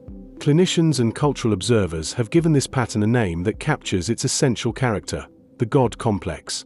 The term is informal. It does not appear in diagnostic criteria as a standalone condition, but it describes something clinically real, most closely associated with narcissistic personality disorder and with certain manifestations of grandiosity found in other cluster B personality patterns. What distinguishes the God complex from ordinary narcissism is its specifically hierarchical character. It is not simply the belief that one is special or exceptional, but the belief that one is categorically above others, in understanding, in judgment, in moral standing, in the right to make decisions that affect other people's lives. The person with a God complex does not merely want admiration. They want deference. They expect it as a natural expression of the order of things. In professional settings, the God complex is most commonly observed in fields where expertise is real and consequential: medicine, law, academia, finance, military command, and where the cultural structure of the profession reinforces a hierarchy in which the expert's judgment is expected to go largely unchallenged. A surgeon who has saved thousands of lives may come, over years of operating within a structure that treats their decisions as authoritative and beyond ordinary scrutiny, to experience that authority as intrinsic rather than institutional. The expertise is real. But the move from "I am often right in this domain" to "my judgment cannot be questioned" has crossed a threshold that expertise alone does not justify. The consequences of this crossing are well documented. In medicine, physician overconfidence, the systematic overestimation of diagnostic accuracy and the underweighting of alternative explanations, is one of the leading contributors to diagnostic error. In leadership, the God complex produces what researchers have called executive hubris, the tendency of successful leaders, emboldened by past successes that appear to confirm their superior judgment, to make increasingly large decisions with decreasing consultation and increasing disregard for contrary evidence. The very track record that built the authority becomes the mechanism of its abuse. The God complex also operates at the level of interpersonal relationships, where it produces a specific and recognizable dynamic. The person who holds it tends to position themselves as the authority on other people's experience, telling partners what they really feel, telling children what they actually want, telling friends what their problems really are and exactly what they should do about them. Disagreement is not engaged with but corrected. The other person's perspective is not taken as data about their own interior life, but as evidence of confusion or limitation that the God complex holder is qualified to resolve. The relationship becomes structured around the other person's acknowledgement of the authority's superior understanding rather than around genuine mutual encounter. What is psychologically interesting about the God complex is its relationship to vulnerability. The grandiosity that characterizes it is typically, at its deepest level, a defense against something opposite, against the terror of being ordinary, of being fallible, of being dependent on others or subject to their judgment. The person who cannot tolerate being wrong is usually a person for whom being wrong carries an unbearable charge: shame, worthlessness, exposure. The certainty is not simply arrogance. It is a psychological structure built to prevent a confrontation with vulnerability that the person does not believe they could survive. This does not make the God complex harmless. The damage it does to relationships, to institutions, and to the people who encounter it in positions of authority is real regardless of the psychological dynamics that produced it. Patients of overconfident physicians receive worse care. Employees of leaders with God complexes work in environments where dissent is punished and errors are concealed. Partners of people with this pattern find themselves progressively excluded from their own narrative, their perceptions overridden, their judgment routinely dismissed, their sense of authority over their own life gradually hollowed out. Recognition and accountability are extremely difficult to establish with someone who holds a God complex, precisely because the condition involves a fundamental refusal to accept external evaluation as valid. Conventional feedback loops, criticism, correction, evidence of error, are likely to be experienced not as information but as attacks, and responded to accordingly. Change, when it occurs, tends to happen through crises that the person cannot reinterpret away. Professional failures of sufficient magnitude, relationship losses of sufficient consequence, or rare moments of genuine confrontation with the human costs of their certainty. The God complex ultimately illuminates something important about the relationship between competence and character. Competence, even extraordinary, genuine competence, does not confer the right to be unchallengeable. The belief that it does is not a natural consequence of excellence. It is a distortion that excellence, in the wrong psychological context, can produce. The most genuinely wise people in any field tend to be those who are most acutely aware of the limits of their knowledge and most genuinely interested in what they do not yet understand. Wisdom and certainty, in the end, tend to move in opposite directions. Psychological immunity. We have arrived at the end of this journey through 30 of the darkest and most revealing facts about human psychology. And it is fitting to close not with another mechanism of harm or manipulation, but with something that is, in its own complicated way, a form of mercy, a psychological system that evolved to protect us, that operates largely without our awareness, and that is both more powerful and more deceptive than most people realize. It is called psychological immunity, and understanding it may be the most personally useful thing that has been covered in this entire series. The concept was developed and extensively studied by the social psychologist Daniel Gilbert and his colleagues, whose work on what they call the psychological immune system has produced some of the most counterintuitive findings in the history of the field. The core insight is this: human beings are far better at recovering from adversity, loss, failure, and trauma than they predict they will be. When we imagine something bad happening, A relationship ending, a career derailed, a humiliation endured, a loss sustained. We typically forecast a level of suffering that is more intense and more prolonged than what we actually experience. We underestimate our own resilience. And we underestimate it systematically, across cultures, across types of negative events, and across individual differences in personality and circumstance. The reason for this underestimation, Gilbert argues, is that we are largely unaware of the psychological immune system, the collection of cognitive and emotional processes that work, after the fact, to help us make meaning of bad events, reframe our situation, restore our self-esteem, and recover our sense of well-being. This system includes the mechanisms of rationalization, of finding silver linings, of reinterpreting what happened in ways that allow us to live with it, and of gradually updating our emotional baseline to accommodate new circumstances. It is, in Gilbert's phrase, a system for manufacturing happiness, for producing positive feelings about situations that were initially experienced as purely negative. The system works extraordinarily well, and this is genuinely good news. It means that the catastrophes we fear are usually not as catastrophic as we expect. It means that the things we believe we could not survive, we generally do survive. It means that the human capacity for adaptation, for finding a way to be okay, is more robust and more creative than our fears suggest. People who have lost jobs, relationships, health, status, and much else often report, after the initial period of acute suffering, that they are doing better than they expected.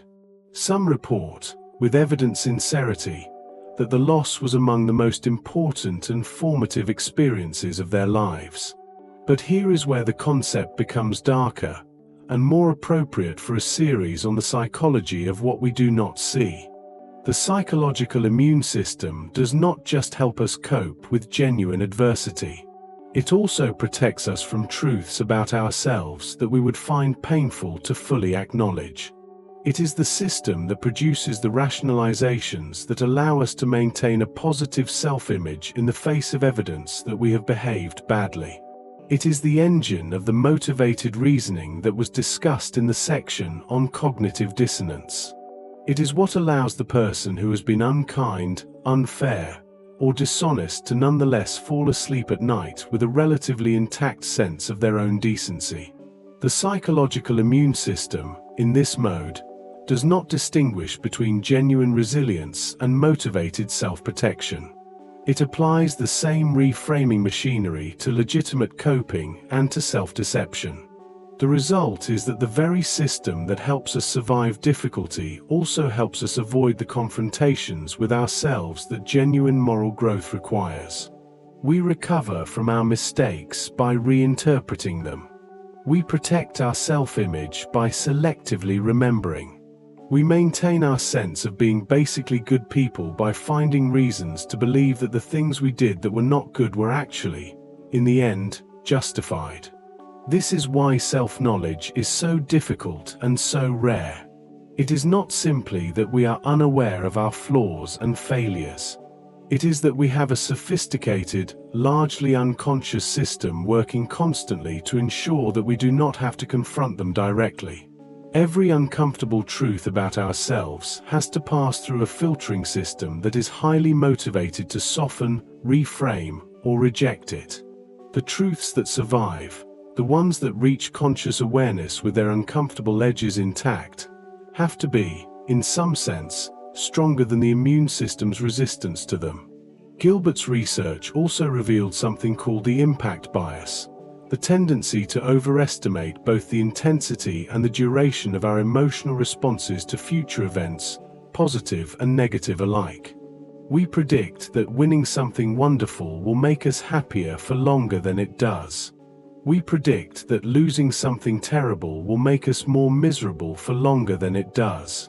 In both cases, we underestimate the adaptation that will occur, the way the psychological immune system will, over time, normalize even exceptional experience and return our emotional baseline to something like its previous level. The practical implications of understanding psychological immunity are considerable. On the resilience side, it is genuinely liberating. Many of the things we are afraid of will not be as bad as we fear, and we are more capable of handling difficulty than our fears suggest. On the self-knowledge side, it is a call to a specific kind of vigilance. To recognize that the feeling of having processed and understood something about ourselves may be, in part, the feeling of having successfully defended against it. To ask, when something uncomfortable about ourselves surfaces and then quickly feels resolved, whether the resolution was earned through genuine reckoning or manufactured by a system designed to protect us from it. The 30 concepts explored in this series have all, in different ways, pointed at the same uncomfortable truth, that human beings are not the transparent, rational, self-aware agents we believe ourselves to be. We are shaped by forces we do not see, controlled by mechanisms we do not understand, and protected from truths we would rather not know. This is not cause for despair, but it is cause for humility, for a relationship with our own certainties that is a little looser, a little more curious, a little more willing to be surprised by what we find when we look closely at the mind that has been looking at everything else.